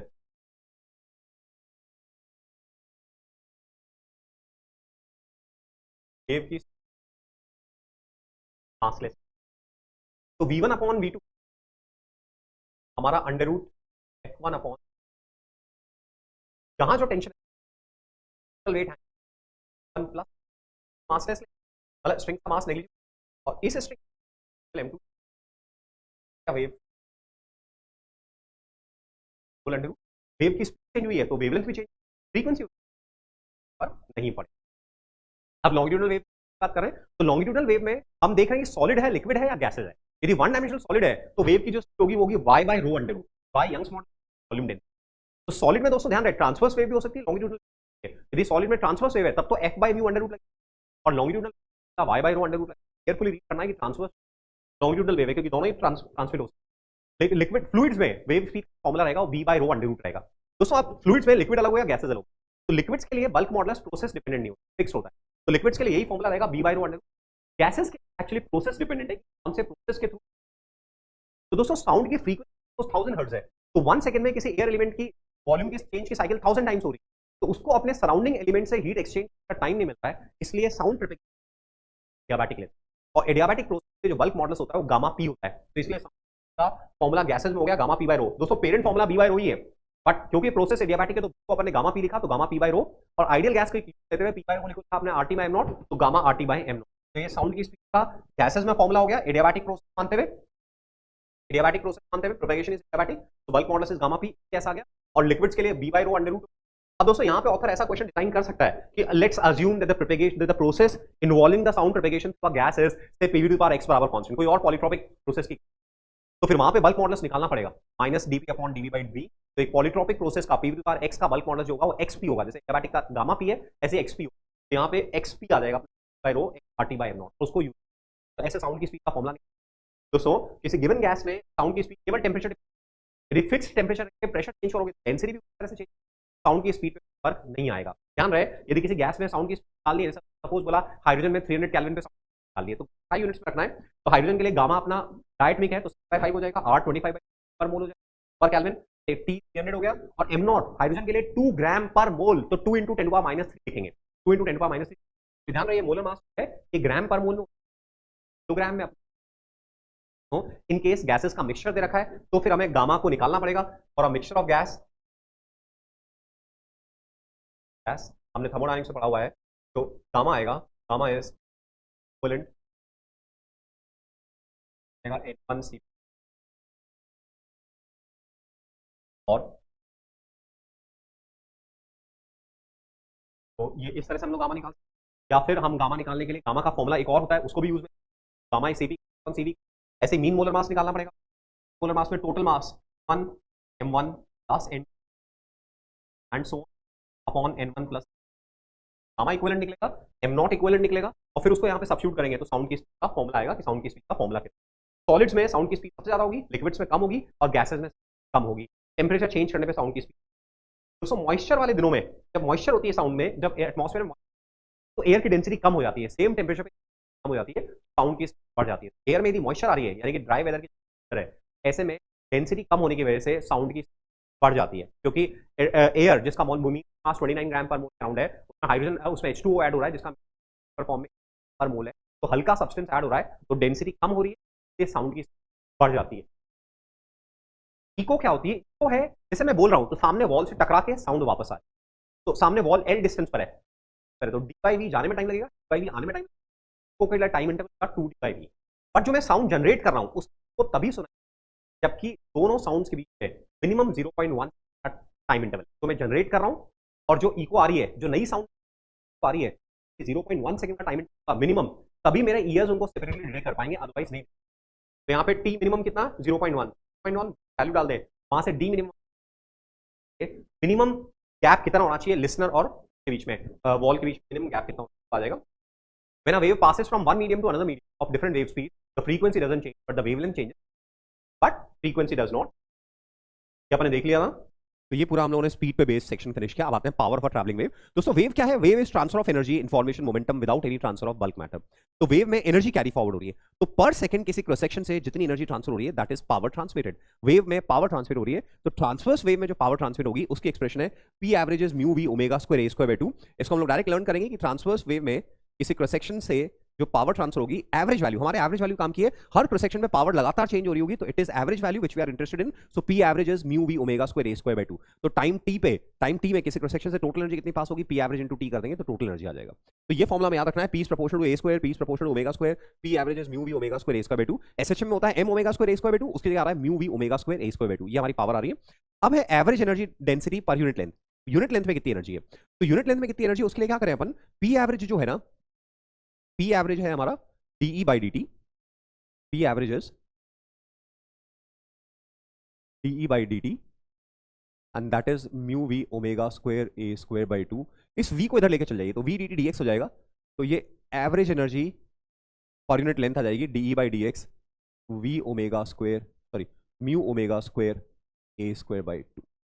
और ऐसे म्यू को आप रो इनटू एरिया में ब्रेक कर लीजिए, तो डी अपॉन एरिया इधर ले आइए, ए डी एक्स, ये average energy per unit volume of string हो जाएगी, है ना, तो वो हो जाएगी हमारी रो ओमेगा स्क्वायर ए स्क्वायर 2। तो इन फॉर्मुलास को ऑन द स्पॉट जनरेट कर लेंगे कि यूनिट लेंथ में कितनी एनर्जी है, तो वी इधर आ जाएगा, तो यूनिट लेंथ में एनर्जी हो जाएगी म्यू ओमेगा स्क्वायर ए स्क्वायर 2, और म्यू को रो इनटू एस में ब्रेक कर लिया और एस को इधर लेकर आ गए, तो हमारी एनर्जी हो गई यूनिट वॉल्यूम में रो इनटू ओमेगा स्क्वायर ए स्क्वायर 2। तो दोस्तों स्ट्रिंग की एल लेंथ में यदि अपने से एनर्जी पूछी है तो अपने पास पावर का फॉर्मुला है mu we omega square A square 2, v को अपन एलएचएस में डिनोमिनेटर में लेकर आ गए, तो एनर्जी पर यूनिट लेंथ हो गया म्यू ओमेगा स्क्वायर ए स्क्वायर 2, और फिर एल लेंथ से मल्टीप्लाई कर दीजिए, तो एल लेंथ में जितनी एनर्जी है वो हमारे पास आ जाएगी। तो ऐसे ही हुआ पावर। अब यहां पे अपने को एक और चीज समझनी है, जैसे ये स्ट्रिंग पे वेव है, ये मान लीजिए स्ट्रिंग पे वेव है, अब कैपिटल टी बाई 4 टाइम बाद में ये जो शेप है, मान लीजिए वेव प्लस एक्स में जा रही है, तो क्रेस्ट आगे की तरफ मूव करेगा, तो ये जो शेप है वो हमारा क्रेस्ट आगे की तरफ मूव करेगा, तो यहाँ पे ये वेव प्लस एक्स में है ना। तो अपन देख रहे हैं कि इस स्ट्रिंग के एलिमेंट को, ये जो स्ट्रिंग का एलिमेंट है, ये स्ट्रिंग का एलिमेंट्स इन वर्टिकल लाइंस के बीच में ऊपर नीचे मूव कर रहा है। ऑलराइट, स्ट्रिंग का एलिमेंट इन वर्टिकल लाइंस के बीच में ऊपर नीचे मूव कर रहा है। तो हमें काइनेटिक एनर्जी, पोटेंशियल एनर्जी और टोटल एनर्जी के बारे में डिस्कशन करना है। Kinetic energy, potential energy and total energy. ये क्या है, टोटल एनर्जी या मैकेनिकल एनर्जी बोल सकते हैं। तो कब मिनिमम है और कब मैक्सिमम है ये अपने को देखना है, मिनिमम मैक्सिमम। तो गाइज कोई भी स्ट्रिंग का एलिमेंट अपनी एक्सट्रीम पर होगा तो मोमेंटरी रेस्ट पर आएगा, तो एक्सट्रीम पे यानी कि प्लस माइनस ए पर काइनेटिक एनर्जी मिनिमम है at X power plus minus A, और मैक्सिमम कब होगी, जब मीन पोजीशन पर आएगा, तो जीरो पे काइनेटिक एनर्जी मैक्सिमम है, y बराबर जीरो पे काइनेटिक एनर्जी मैक्सिमम है क्योंकि स्पीड मैक्सिमम होगी, और y बराबर प्लस माइनस ए पे स्पीड जीरो है, तो स्ट्रिंग एलिमेंट की काइनेटिक एनर्जी भी मिनिमम जीरो होगी। अब पोटेंशियल की बात करें तो पोटेंशियल जो जनरेट हो रही है स्ट्रिंग में डिफॉर्मेशन जनरेट हो रही है, स्ट्रिंग की लेंथ चेंज हो रही है, उससे पोटेंशियल जा रही है। तो देखो ये ध्यान से देखो कि स्ट्रिंग की जो लेंथ है, स्ट्रिंग की लेंथ अपन देखें तो यहाँ पे देखिए, ये यहाँ पे स्ट्रिंग की लेंथ ऑलमोस्ट हॉरिजॉन्टल है, ऑलमोस्ट फ्लैट है। यदि इस डेल्टा एक्स को जीरो को अप्रोच कराएंगे तो ये लेंथ ऑलमोस्ट फ्लैट हो जाएगी, और यहाँ पे यही लेंथ इस तरह से इंक्लाइंड आ रही है। तो आप देख रहे हो स्ट्रिंग की लेंथ में चेंज मैक्सिमम कब आ रहा है, जब मीन पोजीशन पर है, और जब एक्सट्रीम पर है तो स्ट्रिंग की लेंथ में चेंज नेग्लिजिबल है, जीरो है। तो हम बोलेंगे पोटेंशियल एनर्जी कहां पे मैक्सिमम होगी, पोटेंशियल एनर्जी मिनिमम होगी हमारी एक्सट्रीम पोजीशन पर, और मैक्सिमम होगी जीरो पे। ये थोड़ा सा आपको समझने में समय लगेगा, यहां पे स्ट्रिंग के एलिमेंट की लेंथ सबसे ज्यादा है, और यहां स्ट्रिंग की लेंथ, वही एलिमेंट ऊपर गया तो यहां लेंथ ओरिजिनल होगी, तो यहां ओरिजिनल है तो यहां पोटेंशियल एनर्जी नहीं है, और यहां पोटेंशियल एनर्जी मैक्सिमम है। तो total energy sum of kinetic energy and potential energy, तो ये भी प्लस माइनस ए पे मैक्सिमम है और जीरो है ना। So energy of a string element, energy of a string element is continuously varying as it moves up and down because of work done by tension force from both sides on it. तो इस string element की energy लगातार change हो रही है जब ये up and down move कर रहा है. किसकी वजह से चेंज हो रही है? दोनों साइड से जो टेंशन फोर्स लग रहा है इनके वर्क की वजह से टोटल एनर्जी लगातार चेंज हो रही है. जब ये एलिमेंट्स, जब कोई भी स्ट्रिंग का एलिमेंट मीन से एक्सट्रीम पे जा रहा है तो टोटल एनर्जी रिड्यूस हो रही है, यानी कि उस पर नेगेटिव वर्क हो रहा है. और जब कोई स्ट्रिंग का एलिमेंट एक्सट्रीम से मीन पर आ रहा है तो उसकी टोटल एनर्जी बढ़ रही है, यानी कि उस पर पॉजिटिव वर्क हो रहा है. तो इस तरह से स्ट्रिंग का element up and down move कर रहा है और अकॉर्डिंगली उसकी टोटल एनर्जी लगातार चेंज हो रही है. ये अपने को समझना है. अब आ जाता है इंटेंसिटी पे. तो देखिए साउंड वेव में क्या है, साउंड वेव जैसे मैं साउंड जनरेट कर रहा हूं तो साउंड चारों तरफ स्प्रेड हो रही है, जबकि स्ट्रिंग में जो वेव थी वो स्ट्रिंग में कन्फाइंड है, तो वहां एनर्जी स्ट्रिंग के थ्रू मूव कर रही है, यानी कि चैनलाइज है, चारों तरफ स्प्रेड नहीं हो रही है. स्ट्रिंग में एनर्जी चैनलाइज हो रही थी, स्ट्रिंग के थ्रू ही मूव कर रही थी, पूरी चारों तरफ स्प्रेड नहीं हो रही थी. जबकि यहाँ साउंड में हम बात करें तो चारों तरफ स्प्रेड हो रही है. तो साउंड में इसलिए हम लोग इंटेंसिटी के साथ डील करते हैं. तो सोर्स से आर दूरी पर, सोर्स से मतलब इंटेंसिटी कैसे डिफाइन करते हैं? Average energy crossing per unit area per unit time. The intensity of a wave is the intensity of I of a wave as the average is as की जगह is the intensity of a wave is the average energy per unit area transmitted across an area A perpendicular in the direction in which the wave is traveling. तो किसी cross section पे, किसी area पे P energy incident कर रही है तो intensity कितनी होगी? P upon A. Average energy falling on A area is P, then intensity is P upon A. तो इसकी यूनिट्स हो जाएंगी वॉट पर मीटर स्क्वायर, ये इसकी यूनिट होगी वॉट पर मीटर स्क्वायर. और साउंड के लिए किसी पॉइंट पे एवरेज इंटेंसिटी कितनी होगी? I average delta P naught square upon 2 rho v. किसी पॉइंट पे प्रेशर चेंज का एम्पलीट्यूड डेल्टा P नॉट है, डेल्टा P नॉट है, तो जो एवरेज इंटेंसिटी होगी वो जाएगी डेल्टा P नॉट का स्क्वायर अपॉन 2 रो वी. जैसे एवरेज पावर थी mu we omega square A square by 2, वैसे यहाँ पे एवरेज इंटेंसिटी है डेल्टा P नॉट का स्क्वायर अपॉन 2 रो वी. यदि एस नॉट के टर्म्स में लिखना है तो डेल्टा P नॉट को ब्रेक कर देंगे B के एस नॉट, तो हमारे एवरेज इंटेंसिटी एस नॉट के टर्म्स में आ जाएगी. अब दोस्तों जो इंटेंसिटी है ना, हमें जो मिनिमम इंटेंसिटी सुनाई देती है 1000 हर्ट्ज के अराउंड, वो है 10⁻12 वॉट पर मीटर स्क्वायर. और जो लाउडेस्ट इंटेंसिटी हम बेयर कर सकते हैं वो है 1 वॉट पर मीटर स्क्वायर के अराउंड. तो हमारी ऑडिबल रेंज जो होगी, मतलब जो हम मिनिमम सुन पा रहे हैं और जो मैक्सिमम बेयर कर पा रहे हैं, वो 10⁻12 वॉट पर मीटर स्क्वायर से 1 वॉट पर मीटर स्क्वायर होगी. बहुत ह्यूज डेटा हो गया, बहुत ह्यूज स्केल पे डेटा हो गया. तो डे टू डे लाइफ में हम डील करने के लिए साउंड लेवल काम में लेते हैं, which is 10 log I by I not, और इसको डेसिबल्स में लिखते हैं. तो sound level is 10 log I by I not और उसको डेसिबल्स में लिखते हैं. तो जितनी भी लीगल नॉर्म्स बने होते हैं कि भाई कितनी साउंड परमिसिबल है, कहाँ कितनी साउंड होनी चाहिए, मान लीजिए कोई एजुकेशनल एरिया है, हॉस्पिटल जोन है, तो वहाँ कितनी साउंड का लेवल होना चाहिए, नॉइज का कितना लेवल परमिसिबल है, वो सब यहीं से डिफाइन होता है. Sound level is 10 log I by I not, log base के 10 के बेस पर है, तो sound level is 10 log I by I not. ये डेसिबल में मेजर होता है, dB which is a dimensionless number. तो डेसिबल dB में अपन लिखते हैं. और रेफरेंस इंटेंसिटी आई नॉट कितनी है? 10⁻12 वॉट पर मीटर स्क्वायर. तो जब आई नॉट के बराबर होगा तो log 1 0 हो जाएगा, यानी कि यहां से हमें सुनाई देगा, है ना. तो और जब आई हमारा 1 होगा तो 1 अपॉन 10⁻12 विच इज 10⁻12, तो 12 बाहर आ जाएगा, log 10 1 हो जाएगा, तो 120 डेसिबल. तो आई नॉट पे जब इंटेंसिटी है तो हमें साउंड लेवल जस्ट 0 सुनाई देगा, 0. और जब 1 वॉट पर मीटर स्क्वायर इंटेंसिटी है तो साउंड लेवल होगा जो 120 dB होगा, which is threshold of pain हिल. यदि हमें दो अलग अलग इंटेंसिटीज पे साउंड लेवल को कंपेयर करना है तो हम सबट्रैक्ट करेंगे. SL2 minus SL1 is 10 log I2 by I0 minus 10 log I1 by I0, which is 10 log I2 by I1. SL1 minus SL2 10 log I1 by I2, SL2 minus SL1 is 10 log I2 by I1. तो suppose intensity जो है I2 जो है, if I2 is say twice of I1, then SL2 minus SL1 is 10 log I2 by I1, which is 10 log 2, which is 3 decibel. तो intensity double करने पे sound level में कितना चेंज आएगा? 3 dB का चेंज आएगा. इस तरह से हम लोग इंटेंसिटी चेंज होने पे साउंड लेवल को देखेंगे. अब दोस्तों यहाँ पे जैसे एक स्पीकर है, मान लीजिए यहाँ पे एक स्पीकर है, छोटा सा स्पीकर है, और इससे d दूरी पर हमने एक एरिया रखा हुआ है साउंड के प्रोपेगेशन के, नॉर्मल डेल्टा A एरिया. तो हमें निकालना है इस स्पीकर से यहाँ डेल्टा T टाइम में कितनी एनर्जी फॉल करेगी. तो जो स्पीकर से एनर्जी निकल रही है वो तो चारों तरफ स्प्रेड हो रही है. तो हमें यदि यहाँ पे एनर्जी निकालनी है, ये डेल्टा A एरिया कितनी एनर्जी रिसीव करेगा, तो पहले इंटेंसिटी निकालनी पड़ेगी. तो इंटेंसिटी होगी सोर्स का वॉटेज P है, तो P अपॉन D दूरी के, D रेडियस के स्फीयर में एनर्जी चारों तरफ स्प्रेड हो रही है, तो P अपॉन 4πd स्क्वायर, ये हमारी इंटेंसिटी हो जाएगी. अब ये डेल्टा A एरिया कितनी एनर्जी रिसीव करेगा? ये एनर्जी डेल्टा E रिसीव कर रहा है, तो वो बराबर होगी I इंटू डेल्टा A, ये तो पर second, into delta T. I की वैल्यू लिख दें, P upon 4πd square into delta A into delta T. This is the energy receive. तो डायरेक्ट एनर्जी नहीं निकाल पाएंगे, पहले अपने को इंटेंसिटी निकालनी पड़ेगी, which is P upon 4πd square, और वहां से डेल्टा A से मल्टीप्लाई करके एनर्जी पर सेकंड आएगी, और डेल्टा T से मल्टीप्लाई करेंगे तो टोटल एनर्जी आएगी. Now superposition of waves. दोस्तों अब हम इंटरफेरेंस का टॉपिक देख रहे हैं. Interference is overlapping of 2 or more waves in a common region of space. Interference is overlapping of 2 or more waves in a common region of space. और जैसे sound का साउंड पे ओवरलैपिंग हो रही है, लाइट की लाइट पे overlapping हो रही है, it is possible through interference. क्या ये पॉसिबल है कि light plus light equals no light, light plus light equals no light, darkness, है ना? क्या ये पॉसिबल है कि sound plus sound equals no sound,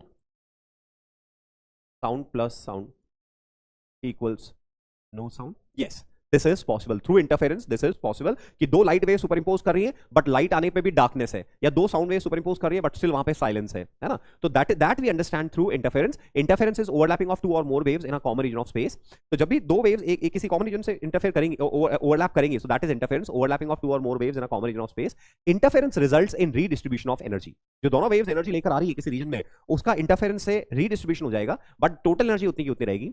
interference के साथ डील करने के लिए हमारे पास सुपरपोजिशन प्रिंसिपल है। वी से व्हेन टू और more waves overlap, the resultant disturbance is given by sum of individual disturbances that each wave would produce in the absence of other waves. So suppose first wave string पे disturbance generate कर रही है y1xt, second wave generate कर रही है y2xt, तो resultant disturbance कितना होगा? yxt बराबर y1xt plus y2xt. This is superposition principle. यदि associated physical quantity vector है तो vectorially ऐड करेंगे, और associated physical quantity scalar है तो फिर हम लोग algebraically ऐड करेंगे।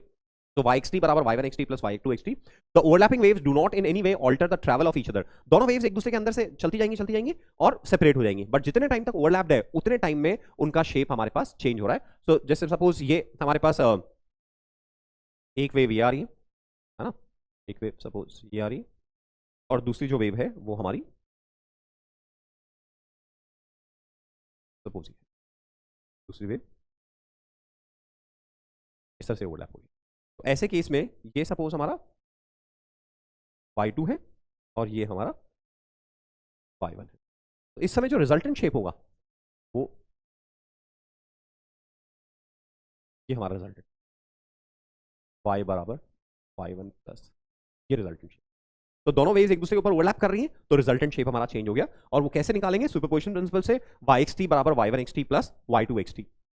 When two sinusoidal waves of same frequency traveling in same direction and having amplitudes delta p naught 1 and delta p naught 2 with phase difference phi overlap, the resultant wave is also sinusoidal whose amplitude delta p naught is given by this. तो guys हमारे पास दो waves हैं। अब पहले तो general discussion क्या अपन है, अपने पास दो वेव्स हैं। पहली वेव है साउंड वेव के कॉन्टेक्स्ट में लिख रहे हैं हम लोग। पहली वेव है डेल्टा p1 xt बराबर delta p naught 1 sine of omega t minus kx, और सेकेंड वेव है हमारी डेल्टा p2 xt बराबर delta p naught 2 sine of omega t minus kx plus 5। तो दोनों वेव सेम डायरेक्शन में travel कर रही है, सेम स्पीड से ट्रैवल कर रही है, सेम फ्रीक्वेंसी की है, amplitude delta p naught 1 delta p naught 2 है, और इनके बीच में फेज डिफरेंस फाई है। तो जब ये दोनों वेव सुपर इंपोज होंगी तो डेल्टा p xt हम लोग लिखेंगे delta p naught 1 xt delta p1 xt plus delta p2 xt। क्योंकि प्रेशर स्केलर क्वांटिटी है तो एल्जेब्रिकली ऐड करेंगे। तो इन दोनों वेव्स को जब ऐड करेंगे तो जो रिजल्टेंट वेव आएगी वो हमारा क्लेम है वो भी साइनोसॉइडल होगी, of same frequency travelling in same direction. It's amplitude and face constant में भी डिफरेंट। तो एम्पलीट्यूड कहां से आएगा? एम्पलीट्यूड आएगा a स्क्वायर बराबर a1 square plus a2 square plus 2a1 a2 cos phi. ये रिजल्टेंट एम्पलीट्यूड का फॉर्मूला होगा। डेल्टा p नॉट का स्क्वायर बराबर delta p naught 1 square plus delta p naught 2 square plus 2 delta p naught 1 delta p naught 2 cos phi. और जो resultant phase constant होगा वो जाएगा हमारा delta p naught 2 sin phi upon delta p naught 1 plus delta p naught 2 cos phi. आप यदि a1 a2 में comfortable हो तो a1 a2 में फॉर्मूला याद कर लो। a square is a1 square plus a2 square plus 2a1 a2 cos phi and tan theta is a2 sin phi upon a1 plus a2 cos phi. दोस्तों इसको हम लोग फेजर मेथड से भी निकाल सकते हैं। हम ग्राफिकली इसको ऐसे डील कर सकते हैं कि हम दो वेव्स बनाएं, हम दो वेक्टर बनाएं। पहला वेक्टर बनाएं हम डेल्टा p नॉट 1 लेंथ का, ये पहला वेक्टर बनाया हम लोगों ने डेल्टा p नॉट 1 लेंथ का। एंड सेकंड वेक्टर, क्योंकि सेकंड वेव फाई से फेज में डिफर कर रही है तो सेकंड वेक्टर बनेगा हमारा डेल्टा p नॉट 2 और ये फाई एंगल पर होगा। अब हम लोग रिजल्टेंट वेक्टर निकालेंगे जैसे वेक्टर्स में निकालते हैं। तो रिजल्टेंट वेक्टर ये हमारा ये रिजल्टेंट वेक्टर है डेल्टा p नॉट और ये फेस कांस्टेंट हो गया थीटा। तो डायग्राम से देखिए a स्क्वायर बराबर a1 square plus a2 square plus 2a1 a2 cos phi और रिजल्टेंट एंगल हो गया tan theta is a2 sin phi upon a1 plus a2 cos phi. तो जब दो से ज्यादा वेव साइनोसॉइडल हैं, दो से ज्यादा साइनोसॉइडल वेव हैं जो कि एक ही डायरेक्शन में ट्रैवल कर रही हैं और आपस में उनको ओवरलैप कराना है, तो ऐसे में फिर ये फेजर डायग्राम वाला मेथड ही काम आएगा। हर वेव के एम्पलीट्यूड के बराबर अपन वेक्टर ड्रॉ करेंगे, दो कॉन्सिक्यूटिव वेक्टर्स के बीच में एंगल फेज डिफरेंस के बराबर होगा, वहां से रिजल्टेंट वेक्टर निकालेंगे। रिजल्टेंट वेक्टर की जो लेंथ होगी वो रिजल्टेंट एम्पलीट्यूड होगी और रिजल्टेंट वेक्टर किसी वेक्टर के साथ जितना एंगल बना रहा है वो उस वेक्टर के एस्पेक्ट में रिजल्टेंट वेव की फेज होगी, है ना। तो इस तरह से वेक्टर डायग्राम से फेजर डायग्राम मेथड से दो से जब ज्यादा वेव होंगी जो कि सेम डायरेक्शन ट्रैवल कर रही है उनको ऐड करने के लिए हम लोग काम में लेंगे, और ये दो ही वेव्स हैं तो हम डायरेक्टली ये फॉर्मुलास काम में ले लेंगे। इंटेंसिटी जो है वो एम्पलीट्यूड के स्क्वायर के प्रोपोर्शनलिटी में है। जब दो वेव्स ओवरलैप करेंगी तो जो रिजल्टेंट इंटेंसिटी होगी I बराबर I1 plus I2 plus 2 root I1 I2 cos phi, ये हमारी रिजल्टेंट इंटेंसिटी होगी। तो अब हम बात कर रहे हैं, तो ये हमारा इंटरफेरेंस है, एम्पलीट्यूड चेंज हो गया, इंटेंसिटी चेंज हो गई, दोनों के फॉर्मुलाज हमारे पास अवेलेबल है। दोस्तों एम्पलीट्यूड किस रेंज में हो सकता है, तो एम्पलीट्यूड कितना होगा, इंटेंसिटी कितनी होगी, उस पर डिपेंड करेगा कि cos phi की वैल्यू कितनी है। बाकी सब तो कांस्टेंट टर्म्स है। cos phi हमारा -1 से +1 के बीच में हो सकता है, यानी कि मैक्सिमम एम्पलीट्यूड कितना हो सकता है, डेल्टा पी नॉट 1 का square plus delta P naught 2 का square plus 2 delta P naught 1 delta P naught 2 whole under root, that is delta P naught 1 plus delta P naught 2। और मिनिमम एम्पलीट्यूड कब कितना हो सकता है, जब cos phi -1 है तो डेल्टा पी नॉट मिन बराबर delta P naught 1 minus delta P naught 2 mod. तो जब मैक्सिमम एम्पलीट्यूड होता है तो हम बोलते हैं कंस्ट्रक्टिव इंटरफेरेंस हो रहा है। तो कंस्ट्रक्टिव इंटरफेरेंस में हमें cos phi 1 चाहिए, यानी कि phi की वैल्यू 2n पाई चाहिए, और उस केस में रिजल्टेंट एम्पलीट्यूड इतना होगा, रिजल्टेंट इंटेंसिटी होगी हमारी root I1 plus root I2 का होल स्क्वायर। ये हमारा फुली कंस्ट्रक्टिव इंटरफेरेंस कहलाता है। फुली डिस्ट्रक्टिव इंटरफेरेंस में cos phi -1 है, यानी कि phi की वैल्यू 2n प्लस 1 या 2n माइनस 1 पाई है। इस केस में एम्पलीट्यूड मिनिमम होगा, डेल्टा पी नॉट मिन बराबर delta P naught 1 minus delta P naught 2 mod, और जो इंटेंसिटी होगी वो भी मिन होगी, root I1 minus root I2 का होल स्क्वायर। तो अपन देख रहे हैं दोस्तों कि इंटरफेरेंस में जो रिजल्टेंट एम्पलीट्यूड है, रिजल्टेंट एम्पलीट्यूड वो हमारा वेरी कर रहा है, डेल्टा पी नॉट ये हमारा वेरी कर रहा है, delta P naught 1 minus delta P naught 2 mod से delta P naught 1 plus delta P naught, ये हमारा रिजल्टेंट एम्पलीट्यूड वेरी कर रहा है ना, इस रेंज में हमारा वेरी कर रहा है। ये फुली डिस्ट्रक्टिव, ये फुली कंस्ट्रक्टिव, और ऐसे जो इंटेंसिटी है वो हमारी वेरी कर रही है root I1 minus root I2 whole square से लेके root I1 plus root I2 whole square. ये फुली डिस्ट्रक्टिव, ये फुली कंस्ट्रक्टिव, ये आपने देख लिया। अब दोस्तों जो दो वेव्स हैं उनके बीच में फेज डिफरेंस कैसे जनरेट हो रहा है, तो जैसे मान लीजिए दो आइडेंटिकल सोर्सेज हैं, ये दो आइडेंटिकल सोर्सेज हैं साउंड के, और ये एक साथ आइडेंटिकल वेव जनरेट कर रहे हैं इन फेज, और ये सपोज एक लाइन है। तो अब जब एक वेव यहां पहुंच रही है और दूसरी वेव यहां पहुंच रही है, तो दोनों अलग अलग लेंथ ट्रैवल करके पहुंच रही है। S1 S2 इन फेज है, S1 and S2 are in phase, identical disturbances generate कर रहे हैं, बट क्योंकि दोनों वेव्स अलग अलग लेंथ ट्रैवल करके पहुंच रही है तो इनकी पाथ लेंथ में डिफरेंस की वजह से फेज डिफरेंस जनरेट हो रहा है। इनमें पाथ लेंथ की डिफरेंस की वजह से फेज डिफरेंस जनरेट हो रहा है ना। तो हमें मालूम है कि किसी पॉइंट से लैम्डा आगे या पीछे जाते हैं तो फेज में चेंज 2 पाई का होता है, यानी कि lambda path difference correspond to 2 pi phase difference, तो delta L path difference corresponds to 2 pi by lambda into delta L phase difference. तो ये हमारा फेज डिफरेंस और पाथ लेंथ के डिफरेंस में रिलेशन है। तो दोस्तों जैसे इस पॉइंट पे निकालना है कितनी इंटेंसिटी है, कितना एम्पलीट्यूड है, तो सबसे पहले क्या करना होगा, पार्ट डिफरेंस निकालना होगा L2 माइनस L1 मॉड, फिर वहां से फेज डिफरेंस निकालना होगा 2 pi by lambda into delta L, and then phase difference को यूज में लेके construct intensity I1 plus I2 plus 2 root I1 I2 cos phi, और एम्पलीट्यूड डेल्टा पी नॉट 1 का square plus delta P naught 2 का square plus 2 delta P naught 1 delta P naught 2 cos phi, या A1 square plus A2 square plus 2 A1 A2 cos phi whole under root. तो इस तरह से path difference से phase difference निकालेंगे, और phase difference से रिजल्टेंट एम्पलीट्यूड और रिजल्टेंट इंटेंसिटी निकालेंगे। दोस्तों जो फेज डिफरेंस जनरेट हो रहा है वो केवल पाथ लेंथ के डिफरेंस की वजह से जनरेट हो रहा है। सोर्सेस इनिशियली सेम फेज में, केवल पाथ लेंथ के डिफरेंस की वजह से फेज डिफरेंस जनरेट हो रहा है। तो हमें कंस्ट्रक्टिव के लिए चाहिए phi बराबर 2n pi, for constructive phi which is 2 pi by lambda into delta L, ये हमें 2n पाई चाहिए, तो यहां से डेल्टा एल की वैल्यू आ रही है n लैम्डा। और डिस्ट्रक्टिव के लिए, फॉर फुली डिस्ट्रक्टिव, हमें phase difference which is 2 pi by lambda into delta L, ये हमें 2n प्लस 1 पाई चाहिए, यानी कि डेल्टा एल की वैल्यू आ रही है 2n प्लस 1 लैम्डा बाई 2। तो मेरा ये कहना है when path difference, when phase difference is rising only because of path difference, हम डायरेक्टली पाथ डिफरेंस पे कंडीशन इंपोज कर सकते हैं कि पाथ डिफरेंस n लैम्डा है तो कंस्ट्रक्टिव इंटरफेरेंस होगा, और path difference odd multiple of lambda by 2 है तो हमारा डिस्ट्रक्टिव इंटरफेरेंस होगा। पाथ डिफरेंस n लैम्डा है तो कंस्ट्रक्टिव, और path difference odd multiple of lambda by 2 है तो डिस्ट्रक्टिव इंटरफेरेंस होगा, ये हम बोल सकते हैं। दोस्तों मैक्सिमा से नेक्स्ट मैक्सिमा पे जाना है तो पाथ डिफरेंस लैम्डा से चेंज करना है, मिनिमा से नेक्स्ट मिनिमा पे जाना है पाथ डिफरेंस लैम्डा से चेंज करना है, मैक्सिमा से नेक्स्ट मिनिमा पे जाना है, मिनिमा से नेक्स्ट मैक्सिमा पे जाना है तो पाथ डिफरेंस हमें लैम्डा बाई 2 से चेंज करना होगा। यदि दोनों सोर्सेज सेम एम्पलीट्यूड के हैं तो ऐसे केस में रिजल्टेंट एम्पलीट्यूड हमारा हो जाएगा a बराबर 2a not cos phi by 2, या डेल्टा पी नॉट बराबर डेल्टा पी नॉट डैश बराबर 2 delta P not cos phi by 2, ये रिजल्टेंट एम्पलीट्यूड हो जाएगा। रिजल्टेंट फेज कांस्टेंट हमारा phi by 2 ही हो जाएगा, resultant phase constant phi by 2 हो जाएगा, और इंटेंसिटी जो है वो हमारी हो जाएगी 4i not cos square phi by 2। तो ये फॉर्मुला तब काम में लेना है जबकि दोनों वेव्स का एम्पलीट्यूड सेम है, तो ऐसे केस में resultant intensity 4i not cos square phi by 2 और resultant amplitude 2 delta P not cos phi by 2। दोस्तों इंटरफेरेंस का एक्सपेरिमेंट का मतलब है कि हमने दो साउंड सोर्सेज ले रखे हैं और अलग अलग पॉइंट्स पे हम अलग अलग इंटेंसिटी रिकॉर्ड कर रहे हैं, बट जिस पॉइंट पे जितनी इंटेंसिटी है टाइम के रेस्पेक्ट में फिक्स्ड है, तो हमें स्पेस में इंटेंसिटी का वेरिएशन फील हो रहा है तो हम बोलेंगे इंटरफेरेंस हो रहा है। लाइट के केस में जैसा यंग्स डबल स्लिट एक्सपेरिमेंट में देखते हैं, यंग्स डबल स्लिट एक्सपेरिमेंट में दो सोर्सेज होते हैं हमारे और स्क्रीन पे हमें इंटेंसिटी का पैटर्न मिलता है, मैक्सिमा मिनिमा। तो यदि वो पैटर्न हम देख पा रहे हैं तभी हम बोलेंगे कि इंटरफेरेंस हो रहा है। तो हमारा पैटर्न टाइम के रिस्पेक्ट में स्टेबल होना चाहिए, यानी कि एक गिवन लोकेशन पे इंटेंसिटी टाइम के रिस्पेक्ट में चेंज नहीं होनी चाहिए। ऐसा तभी हो पाएगा जबकि हमारे सोर्सेज कोहेरेंट होंगे। तो अब हम एक टर्म कॉइन कर रहे हैं कोहेरेंट सोर्सेज। ऐसे सोर्सेज जिनकी वेव्स में फेज डिफरेंस टाइम के रिस्पेक्ट में कांस्टेंट है.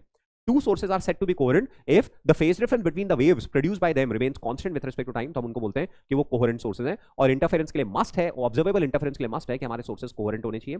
तभी एक पॉइंट पे इंटेंसिटी टाइम के रिस्पेक्ट में फिक्स होगी और अलग अलग पॉइंट्स पे इंटेंसिटी को हम लोग अलग अलग ऑब्जर्व कर पाएंगे. यदि हमारे सोर्सेज कोहेरेंट नहीं है तो उनके बीच में phase difference randomly and rapidly change होता रहेगा. तो किसी पॉइंट पर रिजल्टेंट इंटेंसिटी भी रैपिडली और रैंडमली चेंज होती रहेगी. उतने फास्ट वेरिएशन को हम लोग फॉलो नहीं कर पाएंगे और हमें हर जगह यूनिफॉर्म इंटेंसिटी मिलेगी. वो यूनिफॉर्म इंटेंसिटी कितनी होगी? I1 plus I2 plus 2 root I1 I2 cos phi का एवरेज होगी. cos phi का एवरेज जब वो टाइम के साथ वेरी कर रहा है तो 0 हो जाएगा. तो हर पॉइंट पे इंटेंसिटी I1 प्लस I2 होगी. तो यदि सोर्सेज इनकोहेरेंट है तो रिजल्टेंट इंटेंसिटी कितनी होगी? I1 प्लस I2 के बराबर होगी. ऑब्जर्वेबल इंटरफेरेंस के लिए मस्ट है कि सोर्सेज कैसे होने चाहिए? कोहेरेंट होने चाहिए. कोहेरेंट सोर्सेज के लिए फ्रीक्वेंसी का सेम होना जरूरी है. बिना फ्रीक्वेंसी सेम हुए सोर्सेज कोहेरेंट नहीं हो सकते. तो ये पूरा सुपरपोजिशन प्रिंसिपल पे बेस्ड रहा हमारा. अब आ जाता है हम लोग रिफ्लेक्शन ट्रांसमिशन ऑफ वेव्स.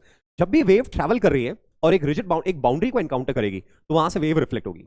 यदि कुछ नहीं दे रखा है तो मानेंगे 100% एनर्जी रिफ्लेक्ट हो रही है ना. जब वेव एक बाउंड्री को एंटर एक वेव एक मतलब क्लोज एंड पे आ रही है, वेव एक क्लोज एंड पर आ रही है, आगे मीडियम का एक्सटेंशन नहीं है, तो ऐसे में वेव रिफ्लेक्ट होगी, है ना. तो रिफ्लेक्ट होगी और हम मानेंगे यदि कुछ नहीं दे रखा है तो 100% वेव रिफ्लेक्ट हो रही है, 100% एनर्जी रिफ्लेक्ट हो रही है.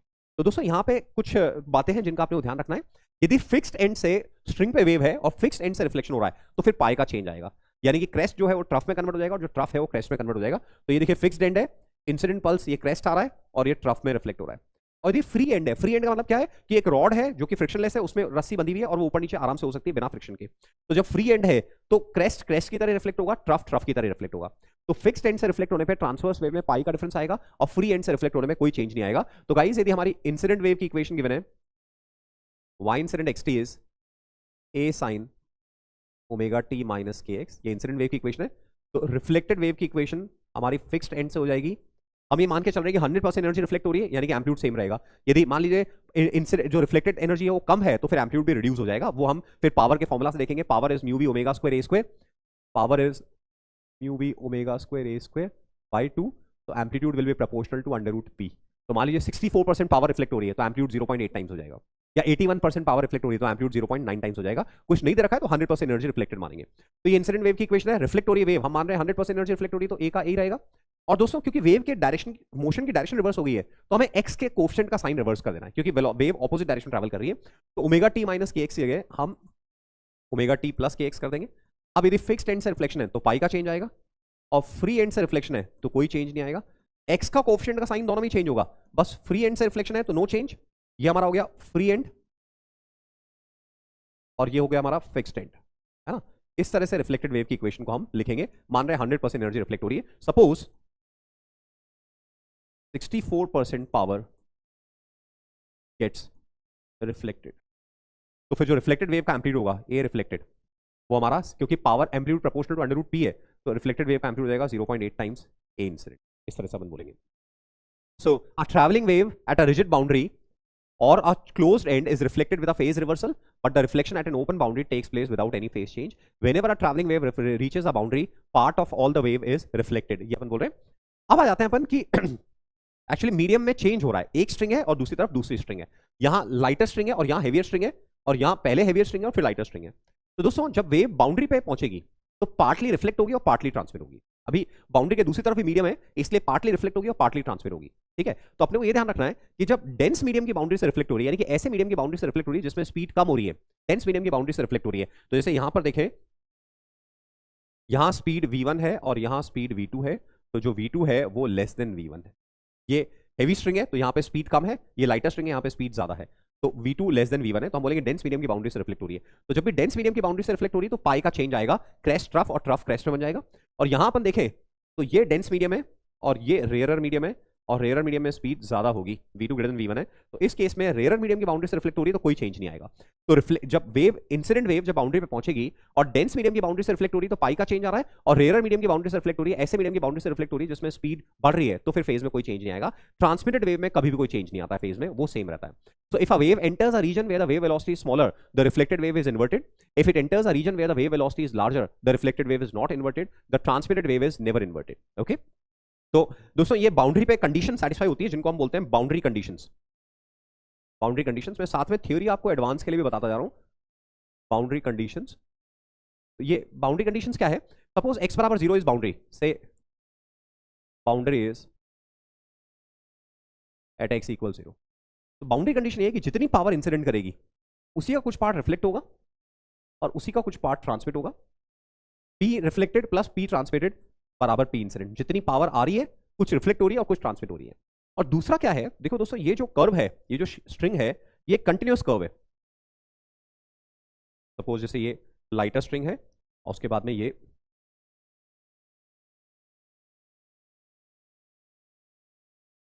हेवी स्ट्रिंग है, ये हेवी स्ट्रिंग है, और ये हमारी बाउंड्री है x बराबर 0। तो ये पूरी string up and down oscillate होती रहेगी, तो हमेशा ये एक स्मूथ कर्व रहेगा, हमेशा एक स्मूथ कर्व रहेगा। तो बाउंड्री पे कंटिन्यूटी की कंडीशन मैच करेगी। तो बाउंड्री के लेफ्ट साइड में तो क्या होगा, बाउंड्री के लेफ्ट साइड में इंसिडेंट वेव तो आ रही होगी और रिफ्लेक्टेड वेव जा रही होगी। ये इंसिडेंट है और ये रिफ्लेक्टेड है, और बाउंड्री के लेफ्ट साइड में हमें इन दोनों के सुपरपोजिशन से रिजल्टेंट वेव मिलेगी। वेव लगातार आ भी रही है और रिफ्लेक्ट होकर जा भी रही है। तो बाउंड्री के लेफ्ट साइड में जो कुछ भी मिल रहा है वो इंसिडेंट और रिफ्लेक्टेड के सुपरपोजिशन से मिल रहा है, और बाउंड्री के राइट साइड में जो मिल रहा है वो केवल ट्रांसमिटेड से मिल रहा है। और क्योंकि बाउंड्री पे ग्राफ कंटिन्यूअस है, तो इसका मतलब कि बाउंड्री को लेफ्ट साइड से अप्रोच करें तो जो y की वैल्यू आएगी, बाउंड्री को लेफ्ट साइड से अप्रोच करने में y की वैल्यू आएगी इंसिडेंट और रिफ्लेक्टेड को ऐड करने पे। तो ये रिजल्टेंट वैल्यू बाउंड्री को राइट साइड से अप्रोच करें तो ट्रांसमिटेड से वैल्यू आएगी, ये बराबर होनी चाहिए। ये है कंटिन्यूटी की कंडीशन अपन ने लगाई है। तो ये एडवांस के लिए रिलेटेड थ्योरी है कि बाउंड्री में दो कंडीशन ऐसे होनी चाहिए, incident power equals reflected power plus transmitted power, and दूसरा y incident plus y reflected बराबर y ट्रांसमिटेड एट x बराबर 0। दोस्तों इन बाउंड्री कंडीशंस को यूज में लेके हमारे पास इन रिफ्लेक्टेड और ट्रांसमिटेड वेव के एम्पलीट्यूड्स के फॉर्मुला आ जाते हैं। रिफ्लेक्टेड वेव का एम्पलीट्यूड का फॉर्मुला है v2 minus v1 upon v2 plus v1 into ai, और ट्रांसमिटेड का फॉर्मुला है 2v2 upon v1 plus v2 into ai। तो इन फॉर्मुलास को यूज में लेके हम रिफ्लेक्टेड और ट्रांसमिटेड वेव का एम्पलीट्यूड निकाल सकते हैं कितना होगा। दोस्तों मुझसे पूछा है fraction of incident power reflected, तो ये हो जाएगा p reflected upon p incident. Power का फॉर्मूला है हमारे पास में, power is mu we omega square A square by 2।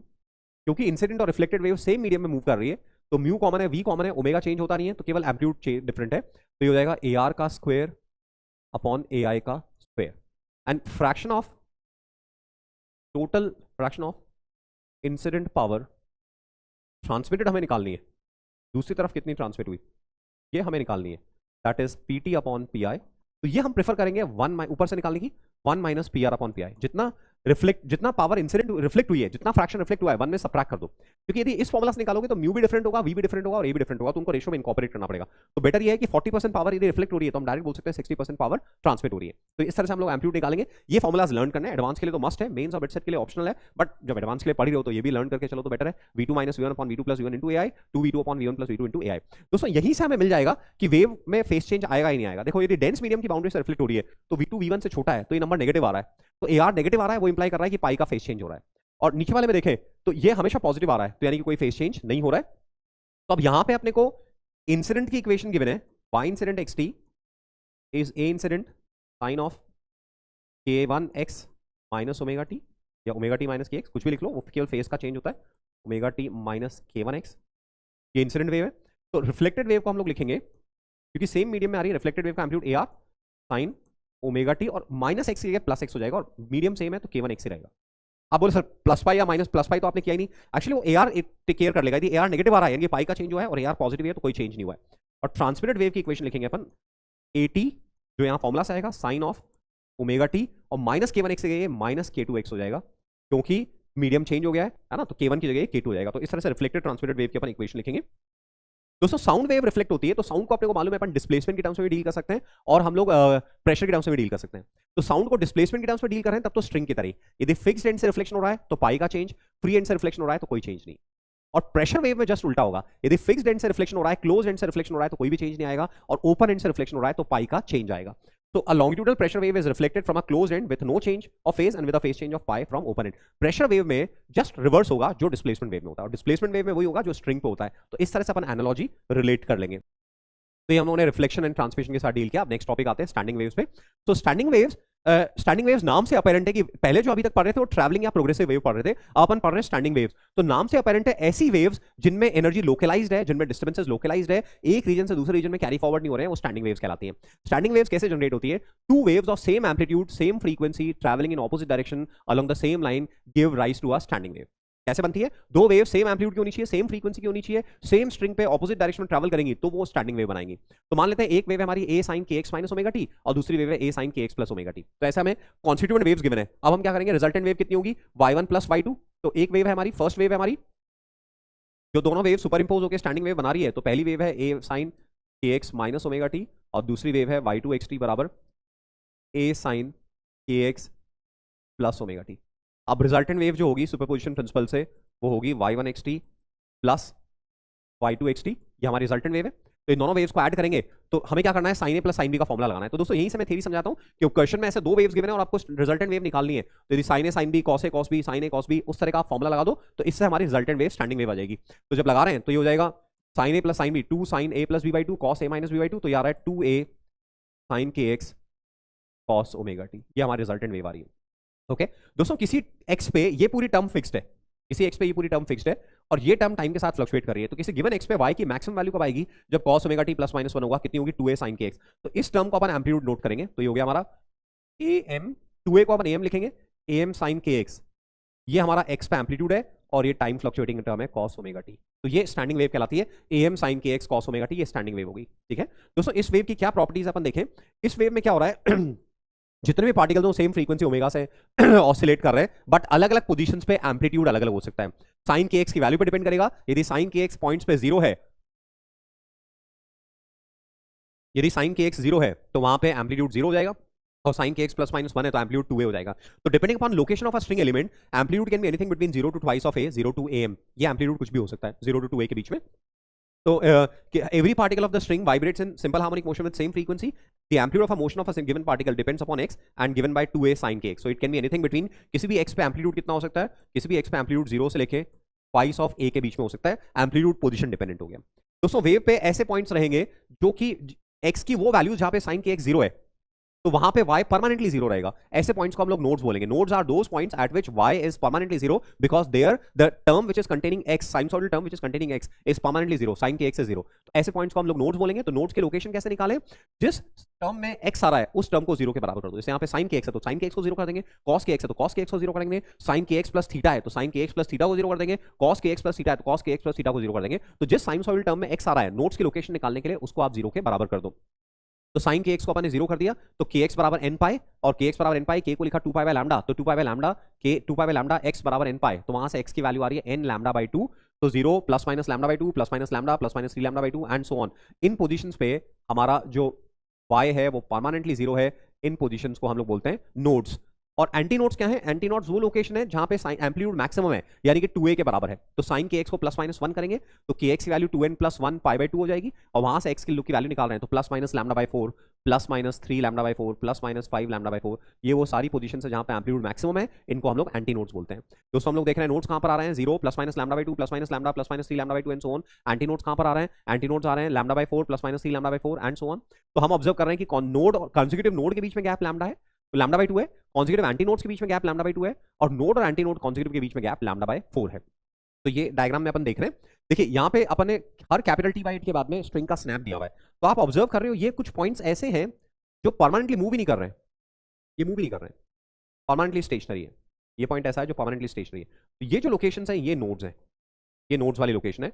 इनके बीच में गैप कितना होता है, लैम्डा बाई 2 के बराबर होता है। ओके तो ये नोड नोड नोड नोड ये देखें और इनके बीच में anti node anti node anti node है। तो नोड ये जो एक ये पूरी एक लूप कहलाती है। दो कॉन्जिक्यूटिव लूप नोड्स के बीच का जो पोर्शन होता है इसको एक सेगमेंट या एक लूप बोलते हैं, लूप या सेगमेंट बोलते हैं। और इसकी लेंथ किसके बराबर होती है, लैम्डा बाई 2 के बराबर होती है। जैसे यहाँ पे हम बोलेंगे स्ट्रिंग 4 सेगमेंट्स में ऑसिलेट करिए तो लिटरली जैसे इस दीवार से इस दीवार के बीच में स्ट्रिंग कनेक्टेड है ना, और हम यदि इस पे स्टैंडिंग वेव जनरेट करें तो बीच में इवन तो कहीं पे अपन ने फिक्स नहीं कर रखा है बट जब अपन ऑब्जर्व करेंगे तो रेगुलर इंटरवल्स पे स्ट्रिंग हमें फिक्स दिखेगी और बस इन्हीं पॉइंट्स बीच में ऐसे ऐसे ऑसिलेट करेगी। ये पॉइंट्स हमें फिक्स दिखेंगे इवन तो अपन इनको मैकेनिकली फिक्स कर नहीं रखा है। क्यों, क्योंकि ये नोड्स हैं इसलिए अपने वो परमानेंटली फिक्स दिखेंगे। तो नोड नोड के बीच में gap lambda by 2, anti node के बीच में कॉन्जिक्यूटिव लैम्डा बाई 2 और कॉन्जिक्यूटिव नोड और एंटी नोड के बीच में गैप है वो लैम्डा बाई 4 के बराबर है। यदि ट्रैवलिंग वेव्स गिवन है तो sign A plus sine B या cos A plus cos B या sign A plus cos B या cos A plus sine B का फॉर्मुला लगा के हम स्टैंडिंग वेव जनरेट करेंगे। और स्टैंडिंग वेव गिवन है तो हम उससे कॉन्स्टिट्यूएंट वेव्स का फॉर्मुला ट्रिग्नोमेट्री अप्लाई करके निकाल लेंगे। तो दोस्तों ये जो इक्वेशन गिवन होती है यहाँ पे ये 2a sin के x cos ओमेगा t तो ये am कहलाता है। तो ये am है तो एम्पलीट्यूड जो कॉन्स्टिट्यूएंट वेव्स का होगा वो am by 2 होगा। यहाँ से k रीड करेंगे, यहाँ से ओमेगा रीड करेंगे तो कॉन्स्टिट्यूएंट वेव्स के लिए स्पीड आ जाएगी ओमेगा बाय k। तो इस तरह से ट्रैवलिंग वेव से स्टैंडिंग वेव और स्टैंडिंग वेव से कॉन्स्टिट्यूएंट ट्रैवलिंग वेव्स निकाल सकते हैं। इस फिगर को रीड करना समझ रहे हैं दोस्तों। स्टैंडिंग वेव में रेगुलरली हर कैपिटल T/2 टाइम बाद में पूरी स्ट्रिंग फ्लैट हो जाएगी। कैसे? हर कैपिटल T/2 टाइम बाद में cos omega T term zero होगी। जब भी पहली बार जीरो होगा cos ओमेगा टी, उसके बाद हर कैपिटल T/2 टाइम में ये वापस से जीरो होगा। तो जब cos ओमेगा टी जीरो है तो पूरा y हर जगह जीरो हो जाएगा, y पूरा हर जगह जीरो हो जाएगा। तो इसको ये पूरी स्ट्रिंग फ्लैट हो जाएगी। तो देखो ये अपने को दिख रहा है यहाँ पे, जैसे इस फिगर में दिख रहा है, ये पूरी स्ट्रिंग फ्लैट है। फिर ये कैपिटल T/2 टाइम बाद पूरी स्ट्रिंग फ्लैट है। ट्रैवलिंग वेव में कभी ऐसा नहीं होता कि पूरी स्ट्रिंग फ्लैट हो। ट्रैवलिंग वेव में शेप लगातार चेंज होता रहता है, बट कभी पूरी स्ट्रिंग फ्लैट नहीं होती है। ट्रैवलिंग वेव में कभी ऐसा नहीं होता कि कोई पॉइंट परमानेंटली रेस्ट पे आ जाए। हाँ, जब अपनी एक्सट्रीम पे जाएगा तो रेस्ट पर आएगा, बट परमानेंटली रेस्ट पे नहीं होगा। जबकि स्टैंडिंग वेव में रेगुलर इंटरवल्स पे पॉइंट्स रेस्ट पर होते हैं परमानेंटली। स्टैंडिंग वेव में ट्रैवलिंग वेव में सारे पार्टिकल्स का एम्पलीट्यूड सेम होता है, जबकि स्टैंडिंग वेव में एम्पलीट्यूड 0 से लेकर 2a के बीच में कुछ भी हो सकता है। वो एलिमेंट की लोकेशन डिपेंड करेगा। एलिमेंट एंटीनोड के जितना क्लोज होगा वहां पे एम्पलीट्यूड उतना ही ज्यादा होगा, और एलिमेंट नोड के जितना क्लोज होगा वहां पे एम्पलीट्यूड उतना ही कम होगा। अब दोस्तों एक और चीज ध्यान देने वाली है, स्टैंडिंग वेव में एक लूप के अंदर जितने पॉइंट्स हैं ये सब सेम फेज में ऑसिलेट कर रहे हैं, एक साथ एक्सट्रीम, एक साथ मीन, एक साथ नेगेटिव एक्सट्रीम। तो हम बोलेंगे एक लूप में जितने पॉइंट्स हैं वो आपस में सेम फेज में ऑसिलेट कर रहे हैं। और जो एडजेसेंट लूप्स के पॉइंट है, जब ये पॉजिटिव पीक पे होगा तो ये नेगेटिव पीक पे होगा। दोनों एक साथ पॉजिटिव, दोनों एक साथ मीन पर आ रहे होंगे, बट देखो दोनों एक साथ मीन पर आ रहे हैं, बट इसमें डिफरेंस है। ये वाला जो एलिमेंट है अभी यहां पे वेलोसिटी इस समय ऐसे है, और यहां पे जो वेलोसिटी है वो इस तरह से। दोनों फ्लैट हैं, बट ये ऊपर जा रहे हैं, ये नीचे जा रहे हैं, तो ये आपस में ऑपोजिट फेज में होंगे। ठीक है, तो जितने भी एलिमेंट सेम लूप का पार्ट है वो आपस में सेम फेज में होंगे। और दो एलिमेंट ले रहे हो एडजेसेंट लूप्स में से, तो इनमें आपस में फेज डिफरेंस पाई का रहेगा। तो स्टैंडिंग वेव में एलिमेंट्स में या तो जीरो फेज डिफरेंस होगा या पाई फेज डिफरेंस होगा। दिस इज वेरी इंपॉर्टेंट, ध्यान रहे। स्टैंडिंग वेव में दो ही फेज डिफरेंस एग्जिस्ट करते हैं, या तो जीरो फेज डिफरेंस होगा या पाई फेज डिफरेंस होगा। यदि दोनों एलिमेंट सेम लूप का पार्ट है तो जीरो होगा। एक एलिमेंट फर्स्ट लूप में है, दूसरा एलिमेंट सेकंड लूप में, एडजेसेंट लूप में है, तो फेज डिफरेंस पाई होगा। जनरल क्वेश्चन सॉल्व करते वक्त क्या होगा? जनरल क्वेश्चन सॉल्व करते वक्त होगा, मान लीजिए मुझे x1 और x2 के बीच में फेज डिफरेंस निकालना है। मुझे x1 और x2 के बीच में फेज डिफरेंस निकालना है, तो मैं कैसे निकालूं? दोस्तों यहाँ पे k डेल्टा x वाला फॉर्मूला एप्लीकेबल नहीं होगा। स्टैंडिंग वेव्स में फेज डिफरेंस के लिए k डेल्टा x वाला फॉर्मूला एप्लीकेबल नहीं होगा। स्टैंडिंग वेव्स में या तो फेज डिफरेंस जीरो होगा या पाई होगा। k डेल्टा x वाला फॉर्मूला केवल ट्रैवलिंग वेव के लिए एप्लीकेबल होगा। तो यदि मुझे यहाँ पे फेज डिफरेंस निकालना है दो एलिमेंट्स के बीच में, तो मैं क्या करूं? मैं x1 की वैल्यू यहाँ पे सब्स्टिट्यूट करूं और इसका साइन चेक कर लूं, और ऐसे x2 वैल्यू यहाँ पे सब्स्टिट्यूट करूं, साइन चेक करूं। यदि x1 और x2 पे साइन के एक्स वाली जो टर्म है उसका साइन सेम आ रहा है, यानी कि दोनों आपस में सेम फेज में है। और x1 और x2 पे साइन के एक्स वाली टर्म का साइन ऑपोजिट आ रहा है, तो हम बोलेंगे वो आपस में पाई फेज डिफरेंस में है। तो स्टैंडिंग वेव में या तो जीरो फेज डिफरेंस होगा या पाई फेज डिफरेंस होगा। ये अपने देख लिया, ये फिगर को अपन इंटरप्रेट कर लिया, ये भी हमारा हो गया। In a standing wave, phase difference between 2 points is either 0 or pi radian. All particles between two successive nodes vibrate in same phase. In standing wave, in standing longitudinal wave की बात करें तो स्टैंडिंग लॉन्गिट्यूडनल वेव में क्या होगा? जहां displacement का node है वहां प्रेशर का एंटी नोड होगा, और जहां डिस्प्लेसमेंट का एंटी नोड है वहां पे प्रेशर का नोड होगा। हमेशा दोनों रिवर्स होंगे। दोस्तों अपन देख रहे हैं कि जितने पॉइंट्स एंटी नोड वाले हैं वो λ/2 से सेपरेटेड हैं, जितने नोड्स हैं वो λ/2 से सेपरेटेड हैं। एक और पॉइंट है जो कि बराबर दूरी से सेपरेटेड होगा। हमारा एम्पलीट्यूड का एक्सप्रेशन अपन ने देखा, एम्पलीट्यूड जो आ रहा है वो आ रहा है किसी भी एक्स पे जो एम्पलीट्यूड है, किसी एक्स पे जो एम्पलीट्यूड आ रहा है स्टैंडिंग वेव में, वो हमारा आ रहा है am sin kx। ओके, अब इसको प्लस माइनस am/√2 के बराबर करें, तो sin kx बराबर प्लस माइनस 1/√2, तो 2 pi by lambda into x, ये kx हो गया। ये हो गया हमारा प्लस माइनस π/4 प्लस माइनस 3π/4, ये हमारा सोल्यूशन आ गया। Plus minus 5π/4 and so on. तो यहाँ से x की वैल्यू आ रही है plus minus λ/8 plus minus 3 λ/8 plus minus 5 λ/8 and so on. तो हम देख रहे हैं ऐसे पॉइंट्स जहां पे एम्पलीट्यूड am/√2 है। ये मान लीजिए स्टैंडिंग वेव हम लोगों ने ड्रॉ की है ना, तो जहां पे एम्पलीट्यूड am/√2 है, तो am/√2 वाले जितने पॉइंट्स है, यहाँ am/√2, यहाँ am/√2, am/√2, am/√2, तो ये जो गैप आ रहा है λ/8 3 λ/8, तो λ/4, ये जो गैप आ रहा है ये भी λ/4। तो ये एक इंपॉर्टेंट रिजल्ट है कि am/√2 वाले जो पॉइंट्स हैं वो इक्वी स्पेस्ड होंगे। जितने भी पॉइंट्स पे एम्पलीट्यूड am/√2 होगा वो सारे पॉइंट्स इक्वी स्पेस्ड हैं, उनके बीच में गैप कितना है? λ/4 है। जितने पॉइंट्स पे एम्पलीट्यूड am है उनके बीच में गैप λ/2 है, एंटी नोड्स है। जितने पॉइंट्स पे एम्पलीट्यूड 0 है वहां पे गैप फिक्स्ड है, वो भी λ/2 है। इसके अलावा कोई और एम्पलीट्यूड की वैल्यू ऐसी नहीं है जो कि इक्वी स्पेस्ड हो, जिनके बीच में गैप बराबर बराबर हो। केवल am/√2 वाले पॉइंट्स ही इक्वी स्पेस्ड होंगे, अदर देन 0 एंड am वाले पॉइंट्स। तो ये अपने नोट कर लिया। तो ये अपने लिखा है the points having amplitude am/√2 are separated by distance of λ/4। तो स्टैंडिंग वेव में हम लोग एनर्जी का फ्लो देखते हैं कि एनर्जी का फ्लो कैसे होगा। अच्छा गेस करो, स्टैंडिंग वेव में जब स्ट्रिंग फ्लैट है तब काइनेटिक एनर्जी, पोटेंशियल एनर्जी और टोटल एनर्जी मैक्सिमम है, या स्ट्रिंग जब अपनी एक्सट्रीम पोजीशन पर है तब kinetic energy, potential energy maximum है? Guess it. सो अपन ये स्टैंडिंग वेव मान लीजिए किसी मोमेंट पे इस तरह से है ना, ये मेन पोजीशन है। अब नेक्स्ट ये पूरी स्ट्रिंग फ्लैट हो गई। ये किसी टाइम t पर है और ये at t plus capital T by 4 पर है। ऑलराइट, तो देखिए इस समय पूरी स्ट्रिंग फ्लैट है, तो इस समय पूरी स्ट्रिंग फ्लैट है, ये एंटी नोड, ये नोड है, ये नोड है और ये नोड है।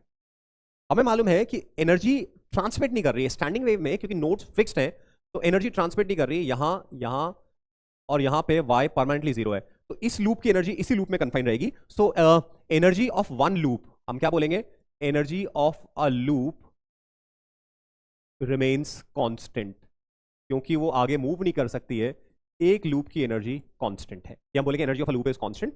और जब पूरी स्ट्रिंग फ्लैट है, तो व्हेन स्ट्रिंग इज फ्लैट, तो अपने ओरिजिनल शेप में है, यानी कि पोटेंशियल तो जीरो होगी और काइनेटिक एनर्जी मैक्सिमम होगी व्हेन स्ट्रिंग इज फ्लैट, के is maximum and P is zero. String natural length में है तो पी जीरो है। और जब when string is eight extreme, string elements are at extreme, K is 0 and P is maximum। यहां travelling waves अलग है। जब स्ट्रिंग एलिमेंट्स अपनी मीन पर है तो काइनेटिक एनर्जी मैक्सिमम है और पोटेंशियल जीरो है, और जब स्ट्रिंग एलिमेंट्स अपनी एक्सट्रीम पर है तो काइनेटिक एनर्जी जीरो है, पोटेंशियल एनर्जी मैक्सिमम है, टोटल एनर्जी कांस्टेंट रहेगी, वो चेंज नहीं हो रही, एक लूप की टोटल एनर्जी कांस्टेंट रहेगी, ये अपने को समझना है ना। तो यदि अपन यहाँ पे जो एलिमेंट जितना क्लोज होगा एंटी नोड के, वहां स्पीड उतनी ज्यादा है, जो एलिमेंट जितना क्लोज है वहां स्पीड उतनी ज्यादा है एंटी नोड के जितना क्लोज है, और नोड के जितना क्लोज है वहां स्पीड उतनी कम है। तो ये स्पीड का वेरिएशन होगा। ऐसे यहां पे देखें तो ये नोड के क्लोज आने पे स्पीड कम होगी। तो इस समय एनर्जी काइनेटिक की फॉर्म में, इस समय एनर्जी पोटेंशियल की फॉर्म में, टोटल एनर्जी एक लूप की कांस्टेंट रहेगी। यदि हमें टोटल एनर्जी लिखनी है एक लूप की, टोटल एनर्जी एक लूप की कितनी होगी, तो एनर्जी ऑफ लूप हम लोग लिख सकते हैं, कैसे लिख सकते हैं energy of loop, energy of one loop, energy of one loop अपन लिख सकते हैं ऐसे, twice of D by D X average into lambda by two. D by D X average क्या है, energy of constituent wave, one constituent wave, तो ये हमने देखा था कितना था, mu omega square A square by two था, इंटू लैम्डा बाई टू, ये लैम्डा बाई टू लेंथ में एनर्जी होगी, उसकी डबल होगी। एनर्जी ऑफ वन लूप कैसे लिखें, twice of energy of a constituent wave in unit length into lambda by to, और unit length में एनर्जी कितनी थी, mu omega square A square by two into lambda by to. इस तरह से अपन energy of one loop लिख सकते हैं।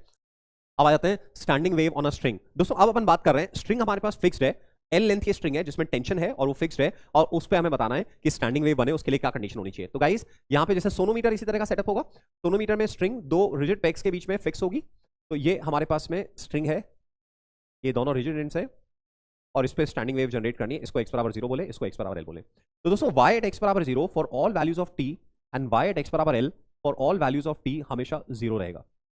तो 0 से स्टार्ट करके 0 पे फिनिश कर रहे हैं, तो यदि स्टैंडिंग वेव है तो नोड से स्टार्ट करके नोड पे फिनिश कर रहे हैं, यानी कि कंप्लीट लूप्स बनेगी, और हमें मालूम है एक लूप की लेंथ लैम्डा बाई 2 होती है, तो स्ट्रिंग पे स्टैंडिंग वेव बने तो l बराबर n लैम्डा बाई 2, ये कंडीशन मीट करनी चाहिए, लेंथ और लैम्डा में रिलेशन होना चाहिए, लेंथ बराबर n लैम्डा बाई 2। अब लैम्डा को अपन v अपॉन f लिखेंगे, तो f की वैल्यू आ जाएगी nv बाई 2l, तो ये हमारी कॉरेस्पॉन्डिंग फ्रीक्वेंसीज हो जाएंगी, जिनको रेजोनेंट फ्रीक्वेंसीज या नॉर्मल मोड्स बोलते हैं। तो for a certain discrete set of frequencies, standing waves can be set up in a taut string or a string stretched between two clamps separated by a fixed length L. Both ends are nodes, so string must oscillate in n complete loops. L बराबर n lambda by 2, F बराबर nv by 2L। दोस्तों ये resonant frequencies या normal modes कहलाते हैं। इसमें जो lowest frequency है वो कहलाती है fundamental frequency of first harmonic, that is v by 2L, जब स्ट्रिंग सिंगल लूप में ऑसिलेट कर रही होगी, ये फंडामेंटल मोड हो गया। n बराबर 2 रखेंगे तो 2v by 2l, तो क्योंकि ये फंडामेंटल की 2 टाइम्स है तो इसको सेकंड हार्मोनिक बोलेंगे, और ये फंडामेंटल की इमीडिएट बाद आ रही है तो इसको फर्स्ट ओवरटोन बोलेंगे। तो अभी स्ट्रिंग 2 लूप्स में ऑसिलेट कर रही है, ये हमारी सेकंड हार्मोनिक हो गई या फर्स्ट ओवरटोन हो गई। n की वैल्यू 3 रखें तो 3v by 2l, क्योंकि ये फंडामेंटल की 3 टाइम्स है तो इसको थर्ड हार्मोनिक बोलेंगे, और सीरीज में फंडामेंटल के बाद सेकंड पोजीशन पर आ रही है तो इसको सेकंड ओवरटोन बोलेंगे। तो इस केस में स्ट्रिंग 3 लूप्स में ऑसिलेट कर रही होगी, ये हमें दिख रहा है। तो ऐसे nv by 2l, f बराबर nv by 2l, क्योंकि फंडामेंटल का n टाइम्स है तो उसको अपन nth हार्मोनिक बोलेंगे, और फंडामेंटल के बाद इक्वेशन में n सीरीज में n-1 प्लेस पर आ रहा है तो उसको n-1 ओवरटोन बोलेंगे। तो nth harmonic and n-1 overtone, ये हमारी नॉमेनक्लेचर हो जाएगा। दोस्तों यदि जैसे फर्स्ट हार्मोनिक में 2 नोड 1 एंटी नोड है, सेकंड हार्मोनिक में 3 नोड 2 एंटी नोड है, ऐसे nth हार्मोनिक में बोल सकते हैं हम लोग n+1 नोड्स हैं और n एंटी नोड्स हैं, है ना। हम बोल सकते हैं nth harmonic there are n+1 nodes and n antinode. दो कॉन्सेक्यूटिव हार्मोनिक्स का जो डिफरेंस है वो फंडामेंटल के बराबर होगा। और एक और कॉन्जिक्यूटिव फ्रीक्वेंसीज का रेशो देखेंगे तो 1:2:3:4 इस तरह से कॉन्जिक्यूटिव फ्रीक्वेंसीज का रेशो आएगा। तो ये हार्मोनिक फ्रीक्वेंसीज होगी। All harmonics of fundamental frequency are allowed frequency, मतलब हार्मोनिक मतलब इंटीग्रल मल्टीपल, तो v/2l 2v/2l 3v/2l 4v/2l nv/2l जितनी भी फंडामेंटल फ्रीक्वेंसी के इंटीग्रल मल्टीपल है वो सब अलाउड फ्रीक्वेंसीज हैं, ये अपन बोल रहे हैं। दोस्तों अपने को ये समझना है, जैसे हम लोगों ने स्ट्रिंग फिक्स कर दी तो जैसे सोनोमीटर का सेटअप इस तरह का रहता है, ये एक वुडन हॉलो बॉक्स रहेगा, यहाँ पे पुली माउंटेड रहेगी, तो पुली माउंटेड रहेगी और इस पुली के ऊपर से एक स्ट्रिंग ऐसे हैंग कर रही होगी और इससे वेट सस्पेंडेड होगा। ये स्ट्रिंग ऐसे यहाँ पे एक पेग पे कनेक्टेड होगी, बीच में से दो वुडन ब्रिजेस होंगे, इन वुडन ब्रिजेस के ऊपर स्ट्रिंग सपोर्टेड है। ये हमारी एक्सपेरिमेंटल वायर की लेंथ हो जाएगी जिसको आगे पीछे करके चेंज कर सकते हैं। तो इन वुडन ब्रिजेस को आगे पीछे करके हम एक्सपेरिमेंटल वायर की लेंथ को चेंज कर सकते हैं, टेंशन चेंज करके हम एफ को मतलब वेट को चेंज करके हम टेंशन चेंज कर सकते हैं, वायर चेंज करके हम म्यू चेंज कर सकते हैं। तो ये सोनोमीटर का सेटअप हो गया है ना। तो अब जैसे अपन ने टेंशन फिक्स कर दिया, लेंथ फिक्स कर दी और वायर ले लिया तो म्यू फिक्स हो गया, तो इसकी हार्मोनिक सीरीज हमारी फिक्स हो गई कि इसकी जो हार्मोनिक सीरीज होगी वो nv/2l दैट इज n√f/μ/2l होगी। ये इसकी हार्मोनिक सीरीज है। अब दोस्तों स्टैंडिंग वेव जो कब बनेगी, स्टैंडिंग वेव तब बनेगी हम एक ट्यूनिंग फोर्क लेकर आएंगे, उस ट्यूनिंग फोर्क को यहाँ पे हिट करेंगे तो इसमें वाइब्रेशन जनरेट होंगे। तो ध्यान रहे वेव्स हमेशा फोर्स्ड ऑसिलेशन है, वेव किसी सोर्स से जनरेट होती है, तो जो सोर्स की ऑसिलेशन की फ्रीक्वेंसी है वेव उतनी फ्रीक्वेंसी की जनरेट होगी जितनी फ्रीक्वेंसी से मेरी वोकल कॉर्ड्स ऑसिलेट कर रही है उसके अकॉर्डिंगली आपकी यहाँ पे साउंड की फ्रीक्वेंसी जनरेट हो रही है। तो वेव फोर्स्ड ऑसिलेशन है, तो यदि मैं 256 हर्ट्ज का ट्यूनिंग फोर्क लेकर आ रहा हूँ तो यहाँ पे जो फ्रीक्वेंसी जनरेट होगी 256, यदि मैं 512 हर्ट्ज का ट्यूनिंग फोर्क लेकर आ रहा हूँ तो यहाँ जो फ्रीक्वेंसी जनरेट होगी वो 512। तो बताओ मुझे स्ट्रिंग में स्टैंडिंग वेव्स कब बनेगी, स्ट्रिंग में स्टैंडिंग वेव्स कब बनेगी? स्ट्रिंग में स्टैंडिंग वेव्स तब बनेगी जबकि हमारे ऑसिलेटर की फ्रीक्वेंसी, जिसको अपन ड्राइविंग फ्रीक्वेंसी बोलेंगे, ऑसिलेटर की फ्रीक्वेंसी, ड्राइविंग फ्रीक्वेंसी इनमें से किसी एक नंबर के बराबर होगी। जैसे सपोज v/2l के बराबर है तो हम बोलेंगे स्ट्रिंग फर्स्ट हार्मोनिक में ऑसिलेट कर रही है, वन लूप में ऑसिलेट कर रही है। मान लीजिए हमारी ड्राइविंग फ्रीक्वेंसी 2v/2l के बराबर है तो हम बोलेंगे स्ट्रिंग 2 लूप्स में ऑसिलेट कर रही है, सेकंड हार्मोनिक में ऑसिलेट कर रही है, एक्चुअली हमें ऑसिलेट करती हुई दिखेगी। तो ऐसे जब ड्राइविंग फ्रीक्वेंसी किसी एक हार्मोनिक फ्रीक्वेंसी के बराबर होगी तब तो स्ट्रिंग पे स्टैंडिंग वेव्स होंगी और उस पर्टिकुलर हार्मोनिक में उतनी नंबर ऑफ लूप्स बन रही होंगी। और यदि हमारी ड्राइविंग फ्रीक्वेंसी किसी फ्रीक्वेंसी के बराबर नहीं है जो हार्मोनिक फ्रीक्वेंसी है तो स्ट्रिंग पे स्टैंडिंग वेव्स नहीं होंगी, स्मॉल एम्पलीट्यूड की ट्रैवलिंग वेव होगी, इम्परसेप्टिबल ट्रैवलिंग, मतलब स्मॉल एम्पलीट्यूड की ट्रैवलिंग वेव होगी जो मे बी इम्परसेप्टिबल हो। तो जब भी स्ट्रिंग पे स्टैंडिंग वेव बन रही है तो हम बोलते हैं हमारा सोर्स और जो स्ट्रिंग है वो आपस में रेजोनेंस में है या यूनिसन में है, एंटी नोट्स पे एम्पलीट्यूड बहुत लार्ज होगा, स्ट्रिंग वायलेंटली ऑसिलेट कर रही होगी। तो स्ट्रिंग पे स्टैंडिंग वेव्स का मतलब है कि स्ट्रिंग रेजोनेंस में है गिवन सोर्स के साथ में। Okay, if the driving frequency is equal to one of the resonant frequencies of the string then standing waves are set up and string is in resonance with the driving frequency. ये अपने को समझना है, driving source. और यदि हमारी driving frequency match नहीं कर रही है तो स्ट्रिंग पे स्मॉल एम्पलीट्यूड की ट्रैवलिंग वेव्स होंगी। तो सोनोमीटर में क्या होता है, सोनोमीटर में हम यहाँ पे एक बीच में एक राइडर रख देते हैं, ऐसे एक पेपर का पीस रख देते हैं, इसको राइडर बोलते हैं। और ये राइडर जो है यदि स्टैंडिंग वेव होगी तो फर्स्ट हार्मोनिक में वायर के ऑसिलेट करने पे राइडर उड़ के बाहर आ जाता है, तो हमें मालूम पड़ता है कि स्टैंडिंग वेव बन रही है। और यदि राइडर उसी पे टिका हुआ है तो फिर स्टैंडिंग वेव नहीं बन रही है। तो this is string fixed at both ends. String fixed at one and में एक तरफ तो रिजिड एंड होगा और दूसरी तरफ ये एक लूप रिंग से कनेक्टेड है जो रॉड में फ्रीली मूव कर सकती है। तो ये फ्री एंड हो गया और ये फिक्स्ड एंड हो गया, है ना। तो इसको अपन x बराबर 0 बोल रहे हैं, x बराबर 0, और इसको x बराबर l बोल रहे हैं। तो boundary conditions y at x बराबर 0 फॉर ऑल t इज 0, एक तो ये होगी, और दूसरी एट x बराबर l एम्पलीट्यूड इज मैक्सिमम, क्योंकि वो फ्री एंड है तो वहां एम्पलीट्यूड मैक्सिमम होना चाहिए, एम्पलीट्यूड इज मैक्सिमम। तो ऐसे में यदि स्टैंडिंग वेव है तो इधर नोड है इधर एंटी नोड है, एट x बराबर 0 नोड एंड एट x बराबर l एंटी नोड। तो नोड से एंटी नोड पे फिनिश कर रहे हैं तो या तो आधी लूप होगी या 1.5 लूप होगी या 2.5 लूप होगी। जनरलाइज करना चाहें तो n प्लस हाफ लूप्स होंगी और एक लूप की लेंथ λ/2 है। तो स्टैंडिंग वेव तब बनेगी जबकि लेंथ और लैम्डा में रिलेशन होगा l बराबर n प्लस हाफ λ/2। लैम्डा को v/f लिखेंगे और रीअरेंज करेंगे तो हार्मोनिक फ्रीक्वेंसीज आ जाएगी अपनी f बराबर 2n प्लस 1 v/4l। दोस्तों यहाँ पे फंडामेंटल फ्रीक्वेंसी v/4l के बराबर है, वहां v/2l थी, है ना। अब n की वैल्यू 2n प्लस 1 में n 0 रखा तो v/4l आ रहा है, n 1 रखा तो 3v/4l आ रहा है, n 2 रखा 5v/4l, n 3 रखा 7v/4l। तो कोई फ्रीक्वेंसी फंडामेंटल का जितना टाइम्स है उतना इंटीग्रल उतना हार्मोनिक अपन बोलेंगे। तो ये फंडामेंटल की हमारी 3 टाइम्स आ रही है तो दिस इज थर्ड हार्मोनिक, ये फिफ्थ हार्मोनिक, ये सेवंथ हार्मोनिक। और सीरीज में देखें तो ये फंडामेंटल की इमीडिएट बाद आ रही है फर्स्ट ओवरटोन, ये फंडामेंटल के एक बाद में आ रही है तो सेकंड ओवरटोन, ये दो बाद में आ रही है तो थर्ड ओवरटोन। तो 2n प्लस 1 v/4l में जो 2n प्लस 1 है वो तो हार्मोनिक हो गया और जो n है वो ओवरटोन हो जाएगा। 2n प्लस 1 v/4l में 2n प्लस 1 हार्मोनिक बोलेंगे एंड nth ओवरटोन बोलेंगे। ये हमने लूप्स दिखा रखी है। तो फर्स्ट हार्मोनिक में एक नोड एक एंटी नोड, थर्ड हार्मोनिक में 2 नोड और 2 एंटी नोड। इस तरह से हम जनरलाइज कर सकते हैं कि कितने नोड्स होंगे कितने एंटी नोड्स होंगे। जितने स्ट्रिंग बेस्ड इंस्ट्रूमेंट है उसमें स्ट्रिंग फिक्स्ड होती है दोनों एंड्स पे, तो वहां पे हमारी string fixed at both ends वाला फॉर्मूला लगेगा। दोस्तों जो string fixed at one and है वहां पे कॉन्जिक्यूटिव फ्रीक्वेंसीज का रेशियो 1:3:5 सो ऑन है।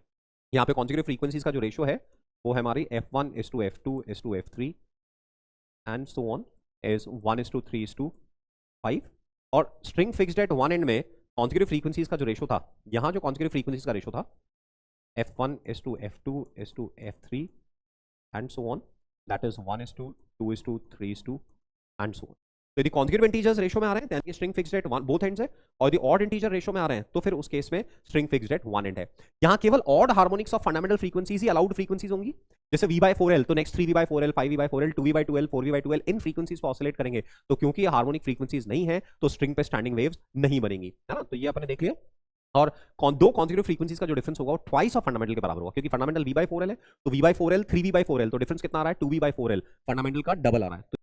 अब बात करते हैं standing longitudinal waves in organ pipes. दोस्तों ऑर्गन पाइप सिलिंड्रिकल पाइप्स हैं जो कि दोनों एंड्स पे ओपन है, या एक तरफ क्लोज है एक तरफ ओपन है। तो क्लोज ऑर्गन पाइप का मतलब है कि एक तरफ क्लोज है और दूसरी तरफ ओपन है, और ओपन ऑर्गन पाइप का मतलब है कि दोनों तरफ ओपन है। तो स्टैंडिंग वेव के लिए क्या कंडीशन होगी, है ना। तो क्लोज ऑर्गन पाइप में एक तरफ क्लोज्ड है और एक तरफ ओपन है, तो जहां ओपन एंड है उसको मान लीजिए x बराबर 0 बोल रहे हैं और इसको क्लोज एंड को x बराबर l बोल रहे हैं, तो यहां डिस्प्लेसमेंट का नोड होगा, डिस्प्लेसमेंट नोड, और सॉरी ओपन एंड है ना, तो ओपन एंड है तो यहां डिस्प्लेसमेंट का एंटी नोड होगा और यहां डिस्प्लेसमेंट का नोड होगा। और प्रेशर टर्म्स बात करें तो प्रेशर का यहां पे एंटी नोड होगा, सॉरी प्रेशर का यहां पे नोड होगा और यहां प्रेशर का एंटी नोड होगा। तो एक तरफ नोड है एक तरफ एंटी नोड है, यानी कि n+½ लूप्स बनेंगी, यानी कि string fixed at one end से रिजेंबल कर रही है। So a closed organ pipe is a cylindrical tube having an air column with one end closed, the other free.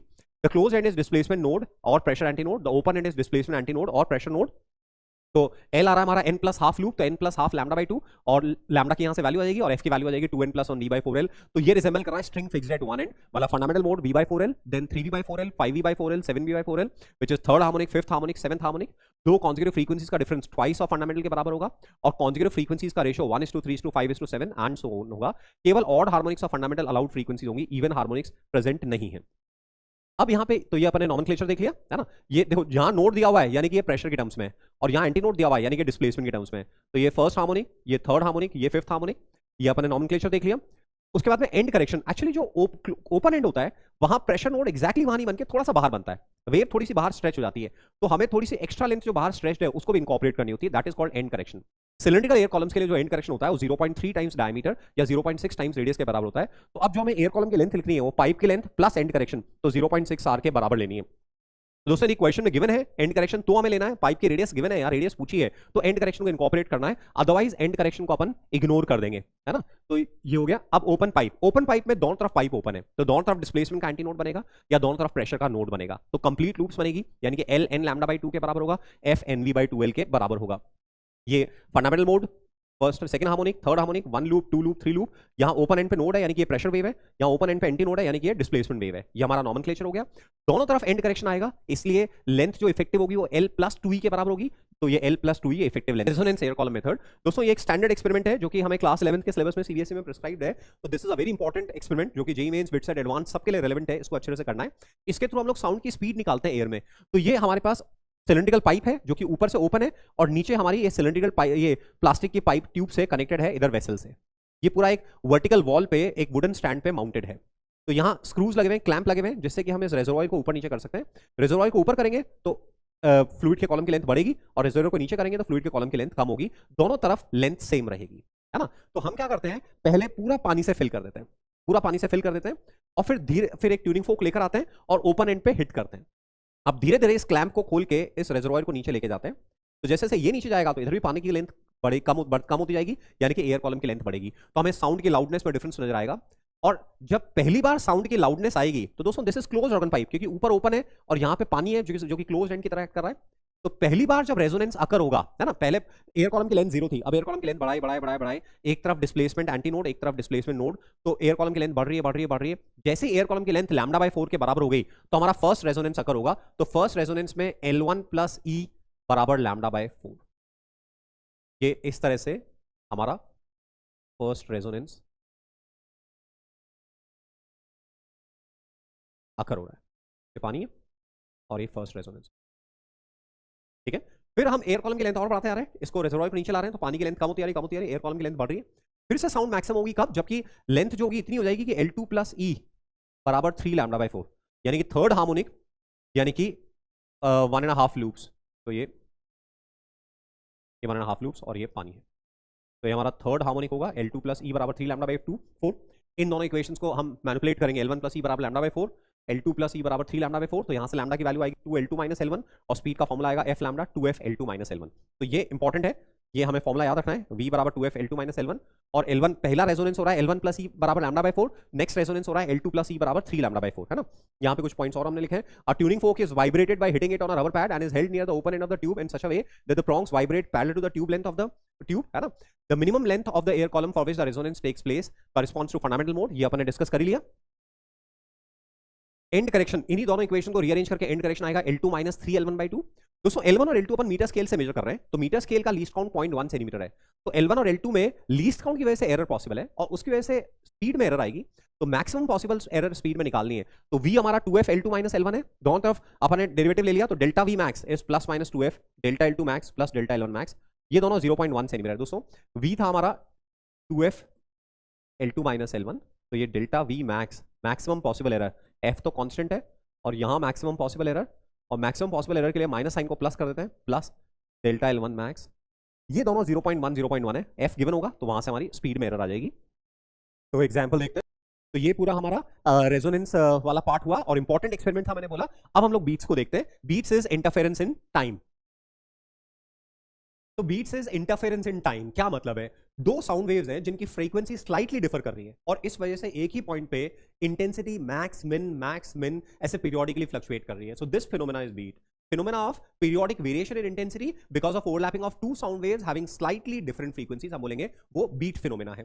तो एक बार साउंड मैक्सिमम हुई, फिर ड्रॉप हुई और फिर वापस से मैक्सिमम हुई, तो इसको अपन एक बीट बोलेंगे, मैक्स टू मैक्स या मिन टू मिन, ये हमारी एक बीट होगी। इसमें जितना टाइम इंटरवल होगा वो बीट पीरियड कहलाएगा और जितनी 1 सेकंड में नंबर ऑफ मैक्सिमा सुनाई देंगे वो बीट फ्रीक्वेंसी कहलाएगी, बीट फ्रीक्वेंसी कहलाएगी। तो दोस्तों ये अपने को समझना है कि भाई हमारी जैसे एक साउंड वेव है delta P naught 1 sine of omega 1 T minus X, यहाँ पे वेव्स की फ्रीक्वेंसी डिफर कर रही है, तो ध्यान रहे यहाँ वेव्स कोहेरेंट नहीं है, यहाँ वेव्स इनकोहेरेंट है, इसको बोलते हैं इंटरफेरेंस इन टाइम। तो delta P naught 2 sine of omega 2 T minus x by, है ना। तो दोनों वेव्स जब किसी पोजीशन में मिलेंगी, से अपन मान लेते हैं सिंपलिसिटी के लिए एट एक्स बराबर 0, सिंपलिसिटी के लिए, तो एट एक्स बराबर 0 जो इनके बीच में फेज डिफरेंस होगा हो जाएगा ओमेगा 1 माइनस ओमेगा 2। तो किसी गिवन एक्स पे इनके बीच में टाइम के साथ में फेज डिफरेंस लगातार चेंज होता रहेगा। तो जब जब ये फेज डिफरेंस 2n पाई के बराबर होगा, that is 2 pi f1 minus f2 t बराबर 2n पाई, तब तब कंस्ट्रक्टिव इंटरफेरेंस होगा। तो 0 हमारा ये आ रहा है 1 upon delta f, 2 upon delta f and so on, in times में कंस्ट्रक्टिव इंटरफेरेंस होगा। तो दो कॉन्सेक्यूटिव मैक्सिमास के बीच में जो इन टाइम इंटरवल आ रहा है वो 1 अपॉन डेल्टा f आ रहा है और इसलिए जो फ्रीक्वेंसी आ रही है वो delta f mod, that is f1 minus f2 mod आ रही है, जिसको बीट फ्रीक्वेंसी बोलते हैं। जब हमारी साउंड कंस्ट्रक्टिवली ओवरलैप कर रही होगी तो intensity root i1 plus root i2 का होल स्क्वायर, या सेम है तो 4i0 होगी, और जब साउंड जब डिस्ट्रक्टिवली इंटरफेयर कर रही होगी तो intensity root i1 minus root i2 का होल स्क्वायर या 0 होगी। तो इस तरह से एक ही पोजीशन पे फेज डिफरेंस के लगातार चेंज होने से इंटेंसिटी मैक्स मिन इसके बीच में कंटिन्यूअसली फ्लक्चुएट करती रहेगी, उसको हम लोग बोलते हैं वो बीट फिनोमेना है। जब जब इंटेंसिटी मैक्स है कंस्ट्रक्टिव इंटरफेरेंस हो रहा है, जब जब इंटेंसिटी मिन है डिस्ट्रक्टिव इंटरफेरेंस हो रहा है। दो मैक्सिमास के बीच का इंटरवल बीट पीरियड है which is 1 upon delta f mod, और जो बीट फ्रीक्वेंसी है वो मॉड डेल्टा f के बराबर है। दोस्तों ये बीट्स हमें तभी सुनाई देगी जबकि ये बीट फ्रीक्वेंसी 15 हर्ट्ज के अंदर है। यदि 15 हर्ट्ज के बियॉन्ड हुई तो इतनी फास्ट बीट्स प्रोड्यूस होंगी कि हमें वो टाइम इंटरवल हमारे लिए परसेप्टेबल नहीं होगा और पहली साउंड और दूसरी साउंड आपस में मर्ज कर जाएगी, हमें एक समान इंटेंसिटी सुनाई देगी। इसीलिए दोनों फ्रीक्वेंसीज का डिफरेंस स्मॉल होना जरूरी है ना। तो ये अपने देख लिया।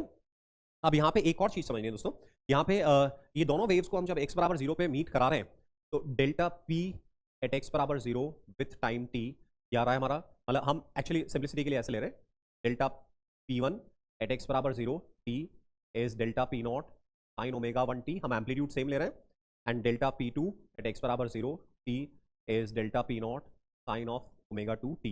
ये x बराबर 0 पे हमने दोनों वेव्स को मीट करा रहे हैं हम लोग, तो डेल्टा p एट x बराबर 0 विथ टाइम t, इन दोनों को वेव्स को ऐड करें तो twice of delta p naught sine of omega 1 plus omega 2 by 2 into T cos of omega 1 minus omega 2 by 2 into T. दोस्तों इस वेव को अपना इंटरप्रिटेशन समझना है, twice of delta p naught cos of delta omega by 2 into T. ये term बहुत slowly fluctuate करेगी क्योंकि डेल्टा ओमेगा बहुत छोटा है, तो ये टर्म बहुत स्लोली फ्लक्चुएट करेगी। और ये वाली जो टर्म है ये sine omega average into T के बराबर, तो हम बोलेंगे जो रिजल्टेंट वेव है ये इसके एम्पलीट्यूड को डिनोट कर रहा है, ये रिजल्टेंट वेव के एम्पलीट्यूड को डिनोट कर रहा है जो कि टाइम के साथ वेरी कर रहा है। और ये रिजल्टेंट वेव की फ्रीक्वेंसी है. So resultant wave has amplitude delta P naught dash बराबर दिस एंड फ्रीक्वेंसी ओमेगा बराबर ω1 + ω2 by 2. ये हमारी फ्रीक्वेंसी. ऑलराइट, तो amplitude plus 2 delta P naught minus 2 delta P naught के बीच में फ्लक्चुएट करता रहेगा. ये एम्पलीट्यूड के वेरिएशन की फ्रीक्वेंसी, ये एम्पलीट्यूड का वेरिएशन है टाइम के साथ में, और ये ओमेगा की फ्रीक्वेंसी है. यदि इंटेंसिटी के वेरिएशन की फ्रीक्वेंसी देखनी है तो हम लिख सकते हैं 4I0 cos square delta omega by 2 into T. तो दोस्तों बीट्स में एम्पलीट्यूड टाइम के साथ में बहुत स्लोली फ्लक्चुएट कर रहा है. एम्पलीट्यूड टाइम के साथ में बहुत स्लोली फ्लक्चुएट कर रहा है, और जो रिजल्टेंट वेव है उसके वेरिएशन की फ्रीक्वेंसी है ω1 + ω2 by 2. तो ये हम समझेंगे तो कुछ क्वेश्चंस में हमारे लिए हेल्पफुल रहेगा. तो ये पूरा बीट्स का इफेक्ट हुआ. अब लास्ट आते हैं डॉपलर इफेक्ट पे. डॉपलर इफेक्ट दोस्तों, डॉपलर इफेक्ट क्या है? डॉपलर इफेक्ट है कि सोर्स जितनी फ्रीक्वेंसी एमिट कर रहा है और ऑब्जर्वर जितनी फ्रीक्वेंसी रिसीव कर रहा है वो दोनों आपस में डिफर कर रही है because of relative motion between source and observer. So the apparent frequency, that is the frequency detected by observer, is different from the frequency which is emitted by the source. This phenomena is called Doppler effect. Bats कैसे अपने pray को locate कर पाती हैं? Bats कैसे obstacles जो होती है उनसे कोलाइड नहीं करती, इतनी फास्ट मूव करती हैं फिर भी वो कोलाइड नहीं करेंगी, है ना? किस तरह से रडार्स फॉरेन ऑब्जेक्ट्स को डिटेक्ट करती है, किस तरह से हाईवे पे जब हम लोग हाई स्पीड पे जा रहे होते हैं तो हमारे को पुलिस वैन डिटेक्ट कर पाती है स्पीड गन से. ये सब किस पे बेस्ड है? डॉपलर इफेक्ट पे बेस्ड. ओके, तो डॉपलर इफेक्ट बहुत ही इंटरेस्टिंग टॉपिक है और डॉपलर इफेक्ट की डे टू डे लाइफ में काफी एप्लीकेशन है. ऐसी डॉपलर इफेक्ट इलेक्ट्रोमैग्नेटिक वेव्स में होता है जिसके थ्रू हम गैलेक्सीज हमसे अवे जा रही हैं, गैलेक्सीज हमारे क्लोज आ रही हैं, वो हम डिटेक्ट कर पाते हैं. कितनी स्पीड से अवे या क्लोज आ रही है वो भी हम डिटेक्ट कर पाते हैं, जिसको रेड शिफ्ट, ब्लू शिफ्ट, उस तरह की टर्म यूज में हम लोग लेते हैं. तो डॉपलर इफेक्ट हम लोग बोल रहे हैं कि डॉपलर इफेक्ट में क्या हो रहा है? जो फ्रीक्वेंसी एमिट हो रही है और जो फ्रीक्वेंसी रिसीव हो रही है वो डिफर कर रही है because of relative motion between source and observer. दोस्तों डॉपलर इफेक्ट तभी होगा जबकि सोर्स और ऑब्जर्वर के बीच में गैप चेंज होगा. यदि सोर्स और ऑब्जर्वर के बीच में गैप चेंज नहीं होगा तो डॉपलर इफेक्ट नहीं होगा. अब यहां पे ये बात भी देने वाली है, गैप कितना भी हो उससे कोई फर्क नहीं पड़ रहा, बस गैप चेंज हो रहा है तो डॉपलर इफेक्ट होगा, और गैप फिक्स्ड है तो डॉपलर इफेक्ट नहीं होगा. हम एक टर्म यूज में लेते हैं डॉपलर शिफ्ट. डॉपलर शिफ्ट का मतलब है चेंज इन फ्रीक्वेंसी. जितनी फ्रीक्वेंसी एमिट हो रही है और जो रिसीव हो रही है उसका जो डिफरेंस है उसको हम लोग डॉपलर शिफ्ट बोलते हैं.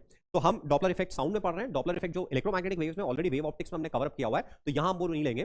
तो साउंड में हम अज्यूम कर रहे हैं कि सोर्स और ऑब्जर्वर, सोर्स की स्पीड vs है, ऑब्जर्वर की स्पीड vo है, दोनों लाइन जॉइनिंग अलोंग मूव कर रहे हैं और दोनों की वेलोसिटी साउंड की जितनी स्पीड है उससे कम है. हम अज्यूम कर रहे हैं कि मीडियम स्टिल है और मीडियम में हमारा सोर्स मूव कर रहा है, ऑब्जर्वर मूव कर रहा है और साउंड मूव कर रही है. ये हम अज्यूम कर रहे हैं. Okay, so the change in the observed frequency of a wave when there is relative motion between source and observer is called Doppler effect. Doppler effect is a wave phenomena and holds for all types of waves. The motion of observer does not affect the wavelength of sound. अच्छा, अब आगे के point देखते हैं. तो अब देखो दोस्तों, फॉर्मूला तो भी अपन देख लेंगे. पहले अपने को ये समझना है कि डॉपलर इफेक्ट होता कैसे है. तो हम दो केसेस लेंगे जिसमें हम ये समझेंगे कि डॉपलर इफेक्ट होता कैसे है. तो पहला है सोर्स स्टिल, ऑब्जर्वर मूविंग. दोस्तों ये समझो कि यदि सोर्स की फ्रीक्वेंसी f है, यानी कि पर सेकंड वो f वेव्स एमिट कर रहा है, पर सेकंड वहां से f वेव फ्रंट्स बाहर निकल रहे हैं जो मीडियम में v स्पीड से मूव कर रहे हैं, है ना? तो इस तरह से सोर्स हमारा यहाँ पे लोकेटेड है और इससे ये वेव्स, मान लीजिए पॉइंट सोर्स है या स्फेरिकल सोर्स है, तो इस तरह से ये स्फेरिकल वेव्स इससे बाहर निकल रही हैं. तो हर कैपिटल टी बाद में यहाँ से एक वेव निकल रही है और दो कॉन्जिक्यूटिव वेव्स के बीच में जो गैप है वो v इंटू कैपिटल टी है, जिसको कि हम लोग वेवलेंथ बोलते हैं. ऑलराइट, यहाँ पे हमारा ऑब्जर्वर लोकेटेड है. हमारा ऑब्जर्वर स्टिल है, नहीं हमारा ऑब्जर्वर मूविंग है vo से, और जो सोर्स है वो रेस्ट पर. तो अपन देख रहे हैं जब ऑब्जर्वर मूव कर रहा है, सोर्स रेस्ट पर है, तो ये कॉन्जिक्यूटिव वेवफ्रंट्स के बीच में जो गैप है वो फिक्स रहेगा. तो when source is moving, when source is still, lambda does not change, wavelength does not. Source के रिस्पेक्ट में स्पीड चेंज हो गई है, v ऑफ साउंड ऑब्जर्वर के रिस्पेक्ट में, सॉरी ऑब्जर्वर के रिस्पेक्ट में स्पीड चेंज हो गई है. कितनी हो गई है? साउंड इधर आ रही है v से और ऑब्जर्वर इधर आ रहा है, तो साउंड की वेलोसिटी ऑब्जर्वर के रिस्पेक्ट में हो गई v प्लस vo. लैम्डा उतना का उतना ही है, लैम्डा डैश हमारा लैम्डा के बराबर है, और जो v डैश है which is velocity of sound relative to observer, वो हमारी v प्लस v हो गई है. तो नई frequency f dash is v dash upon lambda dash which is v plus vo upon lambda, v plus vo upon v by f, that is f, तो v plus vo upon v. दोस्तों यहाँ पे हमारा interest derivation में नहीं है, हम बस केवल ये समझाना चाहते हैं कि सोर्स, पहले तो ये डायग्राम इंटरप्रेट करना आना चाहिए. ये वेव फ्रंट्स हैं, है ना, जैसा इसको कंप्रेशन कंप्रेशन कंप्रेशन ऐसे मान के चलें. दो कॉन्जिक्यूटिव वेव फ्रंट्स के बीच में गैप लैम्डा के बराबर है. सोर्स की फ्रीक्वेंसी f है, टाइम पीरियड कैपिटल T है, तो हर कैपिटल T के बाद में वो एक वेव फ्रंट एमिट कर रहा है जो मीडियम में साउंड की स्पीड से मूव कर रहा है. तो यदि सोर्स स्टिल है तो इन वेव फ्रंट्स के बीच में गैप चेंज नहीं हो. ऑब्जर्वर मूव कर रहा है तो वेवलेंथ डिटेक्टेड वही रहेगी, केवल ऑब्जर्वर के रिस्पेक्ट में साउंड की स्पीड ऑल्टर हुई है इसलिए फ्रीक्वेंसी ऑल्टर हुई है. तो हमें कॉज समझना है कि ऑब्जर्वर के लिए साउंड की स्पीड ऑल्टर हुई है इसलिए फ्रीक्वेंसी ऑल्टर हुई है, वेवलेंथ पे कोई इफेक्ट नहीं पड़ा. अपन सेकंड केस लेते हैं जहां पे कि सोर्स मूविंग है, ऑब्जर्वर स्टिल है। तो सोर्स ने पहला वेव फ्रंट एमिट किया t बराबर 0 पे, सपोज यहां से एमिट किया, और वो कैपिटल टी पे इस तरह से आगे बढ़ गया, ये वेव फ्रंट आगे बढ़ गया, ये distance b into capital T. अब कैपिटल टी में सोर्स हमारा खुद आगे बढ़ गया, यहां से यहां आ गया, o से o डैश पर आ गया, सोर्स हमारा vs t से आगे बढ़ गया, सोर्स की स्पीड vs है तो, और अब इसने next wave front just emit किया, ये वेव फ्रंट भी v स्पीड से मूव करेगा, ये भी v से मूव करेगा। यहां ये चीज समझने वाली है, जब सोर्स, जैसे मैं स्टेशनरी हूं और साउंड एमिट कर रहा हूं और मैं मूव करता हुआ साउंड एमिट कर रहा हूं, साउंड की स्पीड पे कोई फर्क नहीं पड़ेगा क्योंकि साउंड में इनर्शिया नहीं है, साउंड में इनर्शिया नहीं है। तो चाहे सोर्स रेस्ट पर है और साउंड एमिट कर रहा है, या सोर्स मूविंग स्टेट में साउंड एमिट कर रहा है, दोनों केसेस में जो साउंड की स्पीड होगी वो सेम रहेगी। सोर्स का मोशन साउंड की स्पीड को अफेक्ट नहीं करेगा, है ना। Motion of source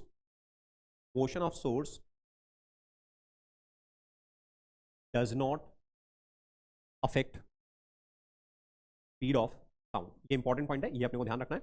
motion of source does not affect speed of sound. बस वेवलेंथ ऑल्टर हो गई, वेवलेंथ यहां पे चेंज हो गई। वेवलेंथ कितनी होगी, वेवलेंथ चेंजेस, और वेवलेंथ के चेंज होने की वजह से स्पीड चेंज हुई है। वेवलेंथ हो गई lambda dash is lambda minus VST. अपन फ्रीक्वेंसी निकालें तो frequency F dash is V dash upon lambda dash, V dash upon lambda dash. V dash हो गया अपना सेम वी, लैम्डा डैश हो गया lambda minus V S T, तो V lambda है V T minus V S T, 1/t F हो जाएगा, तो F V upon V minus. तो डेरिवेशन को आप छोड़ सकते हो, मेन चीजें ये समझनी है कि जब ऑब्जर्वर मूव कर रहा है, सोर्स रेस्ट पर है, तो वेवलेंथ पे कोई इफेक्ट नहीं आ रहा। ऑब्जर्वर के रिस्पेक्ट में साउंड की स्पीड चेंज हुई है, इसलिए ऑब्जर्वर के लिए फ्रीक्वेंसी चेंज हुई है। और जब सोर्स मूव कर रहा है और ऑब्जर्वर रेस्ट पर है, तो वेवलेंथ चेंज हो गई है, स्पीड पे कोई फर्क नहीं आया, इसलिए फ्रीक्वेंसी चेंज हो गई है। तो वेवलेंथ केवल तब चेंज होती है जब सोर्स मूव करता है, अदरवाइज वेवलेंथ चेंज नहीं होती है ना। सोर्स मूव करेगा तो वेवलेंथ चेंज होगी, ऑब्जर्वर मूव करेगा तो वेवलेंथ चेंज नहीं होगी। ये डॉपलर इफेक्ट क्यों हो रहा है वो अपने देखा। डॉपलर इफेक्ट का जो जनरल फॉर्मुला है फ्रीक्वेंसी का, अपैरेंट फ्रीक्वेंसी का, F V plus minus V O upon V plus minus V. दोस्तों यदि हमेशा अप्रोचिंग मोशन जो है वो फ्रीक्वेंसी को बढ़ाएगा और रिसीडिंग मोशन फ्रीक्वेंसी को कम करेगा। अप्रोचिंग मोशन फ्रीक्वेंसी को बढ़ाएगा, रिसीडिंग कम करेगा। तो जैसे ऑब्जर्वर हमारा क्लोज आ रहा है तो यहां प्लस साइन लेंगे, ऑब्जर्वर अवे जा रहा है तो यहां माइनस साइन लेंगे। सोर्स यदि क्लोज आ रहा है तो नंबर तब बढ़ेगा जब नीचे माइनस साइन लेंगे, और सोर्स अवे जा रहा है तो फ्रीक्वेंसी कम होगी, यानी कि डिनोमिनेटर में प्लस साइन लेंगे। तो हमें इवन दो डॉपलर इफेक्ट होता तभी है जबकि रिलेटिव मोशन होता है, बट डॉपलर इफेक्ट कितना होगा वो दोनों के एब्सोल्यूट मोशन में डिपेंडेंट होता है, रिलेटिव मोशन में डिपेंडेंट नहीं होता है। तो एट अ टाइम हमें रिलेटिव वेलोसिटी देखनी है, दोनों की एब्सोल्यूट वेलोसिटी देखनी है। तो पहले ऑब्जर्वर की एब्सोल्यूट वेलोसिटी देखेंगे, यदि अवे है तो फ्रीक्वेंसी कम करेगी, इसलिए न्यूमरेटर में माइनस साइन। अप्रोचिंग है तो फ्रीक्वेंसी बढ़ाएगी, तो न्यूमरेटर में प्लस साइन।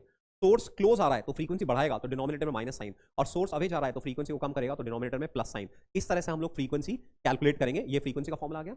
वेवलेंथ के लिए हमारे पास फॉर्मुला नहीं है। वेवलेंथ कैसे निकालेंगे, वेवलेंथ निकालने के लिए हम हमेशा एक ऑब्जर्वर ले लेंगे, ऑब्जर्वर के रिस्पेक्ट में साउंड की स्पीड निकालेंगे। सोर्स का मोशन कभी साउंड की स्पीड को अफेक्ट नहीं करता है, तो ऑब्जर्वर के लिए साउंड की स्पीड निकालेंगे, फ्रीक्वेंसी निकाल ली, एंड वी अपॉन फ्रीक्वेंसी से हमारा लैम्डा आएगा। तो ये हमने जैसे ये सिचुएशन ली हुई है, यहां पे अपन देखें तो ऑब्जर्वर क्लोज आ रहा है तो प्लस, सोर्स क्लोज आ रहा है माइनस, प्लस माइनस। इस वाले फिगर में देखें ऑब्जर्वर अवे जा रहा है माइनस, सोर्स अवे जा रहा है प्लस, क्योंकि दोनों फ्रीक्वेंसी कम करेंगे। इस केस में ऑब्जर्वर अवे जा रहा है माइनस, सोर्स क्लोज आ रहा है, फ्रीक्वेंसी बढ़ाएगा तो माइनस। और इस वाले केस में देखें ऑब्जर्वर क्लोज आ रहा है तो प्लस, सोर्स अवे जा रहा है तो फ्रीक्वेंसी कम करेगा तो नीचे प्लस। तो ऐसे डिफरेंट सिचुएशन में अपन फॉर्मुला जनरेट कर सकते हैं।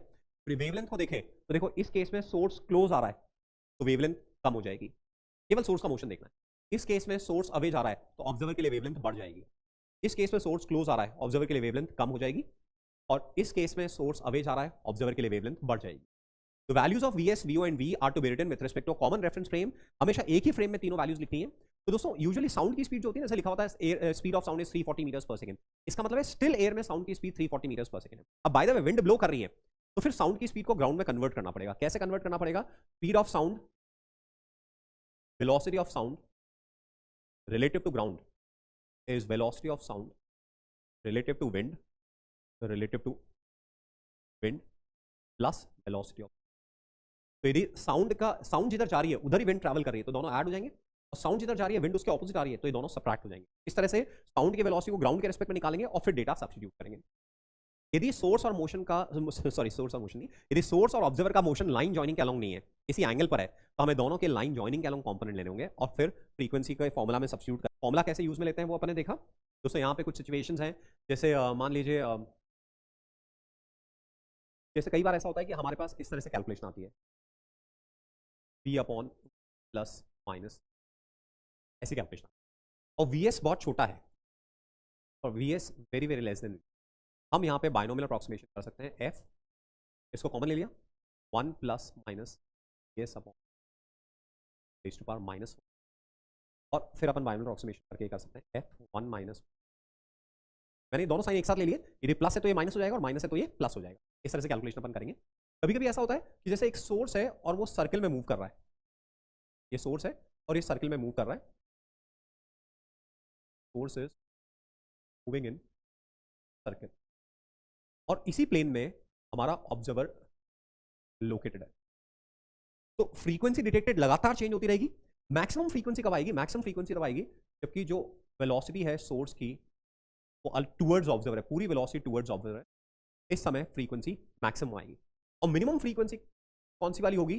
जब सोर्स जो है उसकी वेलोसिटी जस्ट लाइन जॉइनिंग के अलोंग अवे है, तो ये मिनिमम फ्रीक्वेंसी होगी। तो इस केस में मैक्सिमम फ्रीक्वेंसी हो जाएगी हमारी F maximum is v upon V minus V S into F, और मिनिमम फ्रीक्वेंसी हो जाएगी v upon V plus V S into F. Alright, तो फ्रीक्वेंसी बैंड निकालना है तो इन दोनों को डिफरेंस ले लेंगे तो फ्रीक्वेंसी बैंड हो जाएगी। इस रेंज में हमें फ्रीक्वेंसी सुनाई देगी। कई बार ऐसा होता है कि जैसे सोर्स एसएचएम कर रहा है, सोर्स हमारा एसएचएम कर रहा है, ऑब्जर्वर एसएचएम कर रहा है, मान लीजिए x बराबर 0 है और ये माइनस ए और प्लस ए के बीच में सोर्स एसएचएम, ओके, और यहीं पे हमारा इसी लाइन पे हमारा ऑब्जर्वर लोकेटेड है रेस्ट में। S is executing SHM, S is executing SHM. तो ऐसे में मैक्सिमम फ्रीक्वेंसी कब सुनाई देगी? जबकि सोर्स की वेलोसिटी मैक्सिमम है और टुवर्ड्स ऑब्जर्वर है। तो हमें मालूम मैक्सिमम वेलोसिटी मीन पोजीशन पर होगी और ये मैक्सिमम फ्रीक्वेंसी के लिए हो जाएगा। और मिनिमम फ्रीक्वेंसी कब होगी? जब अगेन सोर्स मीन पोजीशन पर है बट उसकी वेलोसिटी रिसीडिंग है, अवे फ्रॉम ऑब्जर्वर है, ये हमारी मिनिमम फ्रीक्वेंसी के लिए हो जाएगा। तो इस केस में एफ मैक्सिमम हो जाएगा V upon V minus omega A into F, और एफ मिनिमम हो जाएगा V upon V plus omega A into F. इस तरह से हम फ्रीक्वेंसी कैलकुलेट करेंगे, है ना। तो ये स्टैंडर्ड सिचुएशन है। हो सकता है एस स्टिल हो और ऑब्जर्वर मूव कर रहा हो, तो ऑब्जर्वर मूव कर रहा है तो ऊपर आएगा V plus omega A upon V and V minus omega A upon V, और फ्रीक्वेंसी बैंड निकालना है, विड्थ निकालनी है, तो इन दोनों का अपन डिफरेंस ले लें। तो इन दोनों लिमिट्स के बीच में जितनी भी वैल्यूज हैं वो सारी की सारी सुनाई देगी।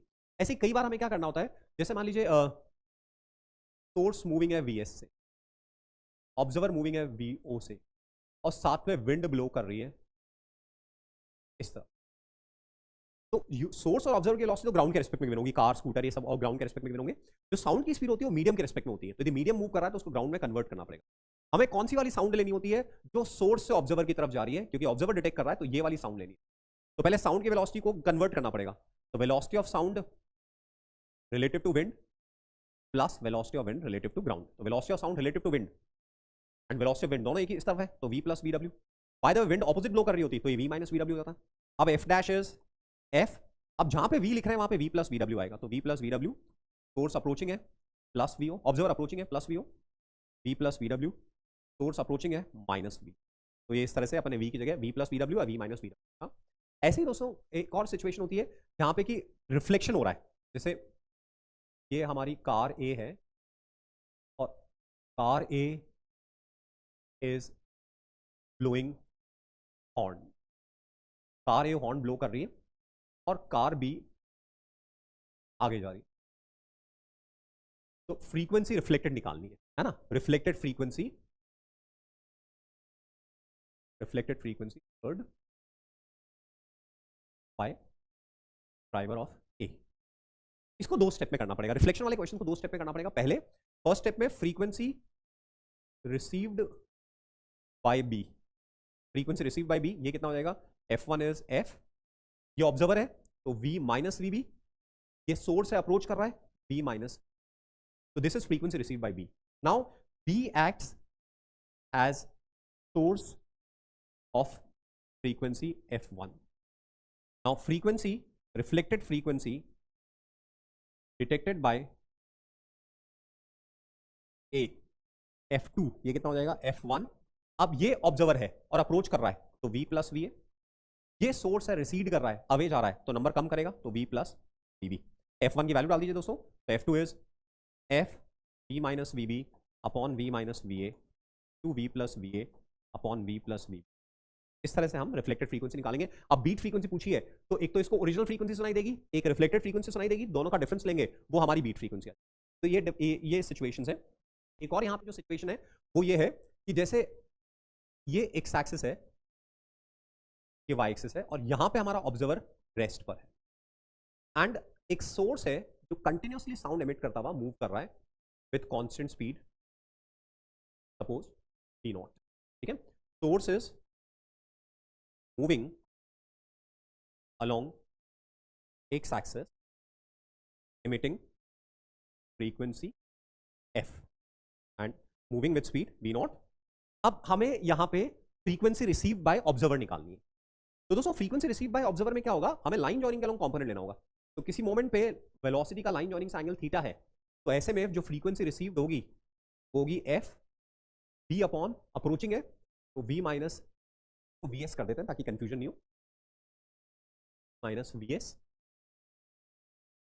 कॉस थीटा, ठीक है। तो एट एक्स माइनस इंफिनिटी हमारा जो कॉस थीटा है, थीटा जो है वो 0 डिग्री हो जाएगा, तो फ्रीक्वेंसी मैक्सिमम होगी v upon v minus V S.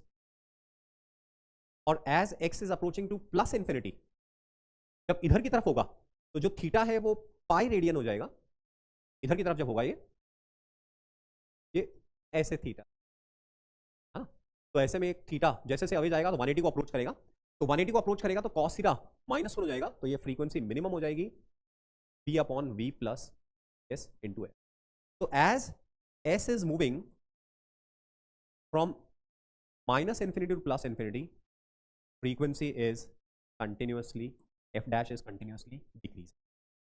यदि हम देखें तो ग्राफ यदि बनाए हम लोग, सोर्स मूव कर रहा है तो फ्रीक्वेंसी f min से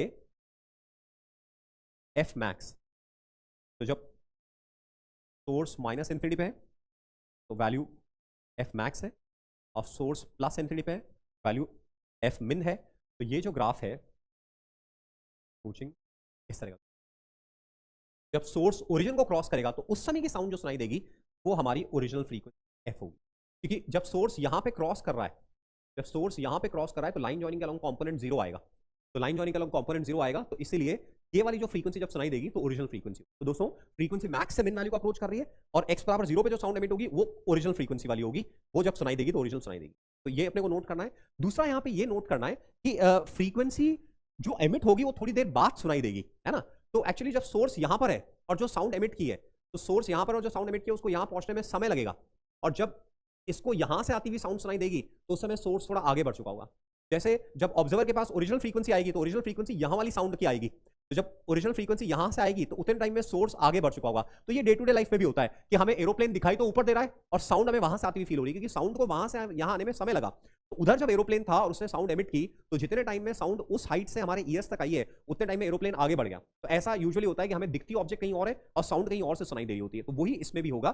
तो ये एक स्टैंडर्ड सिचुएशन है जो कि हमें बढ़िया तरह से समझनी है। तो मैंने डॉपलर इफेक्ट में डिफरेंट जो अरेंजमेंट्स होते हैं वो आपको बताया, अपन थियरी अपन कंप्लीट कर चुके हैं, अपन लास्ट सेक्शन के एग्जांपल्स पे आते हैं। तो ये हमारा एक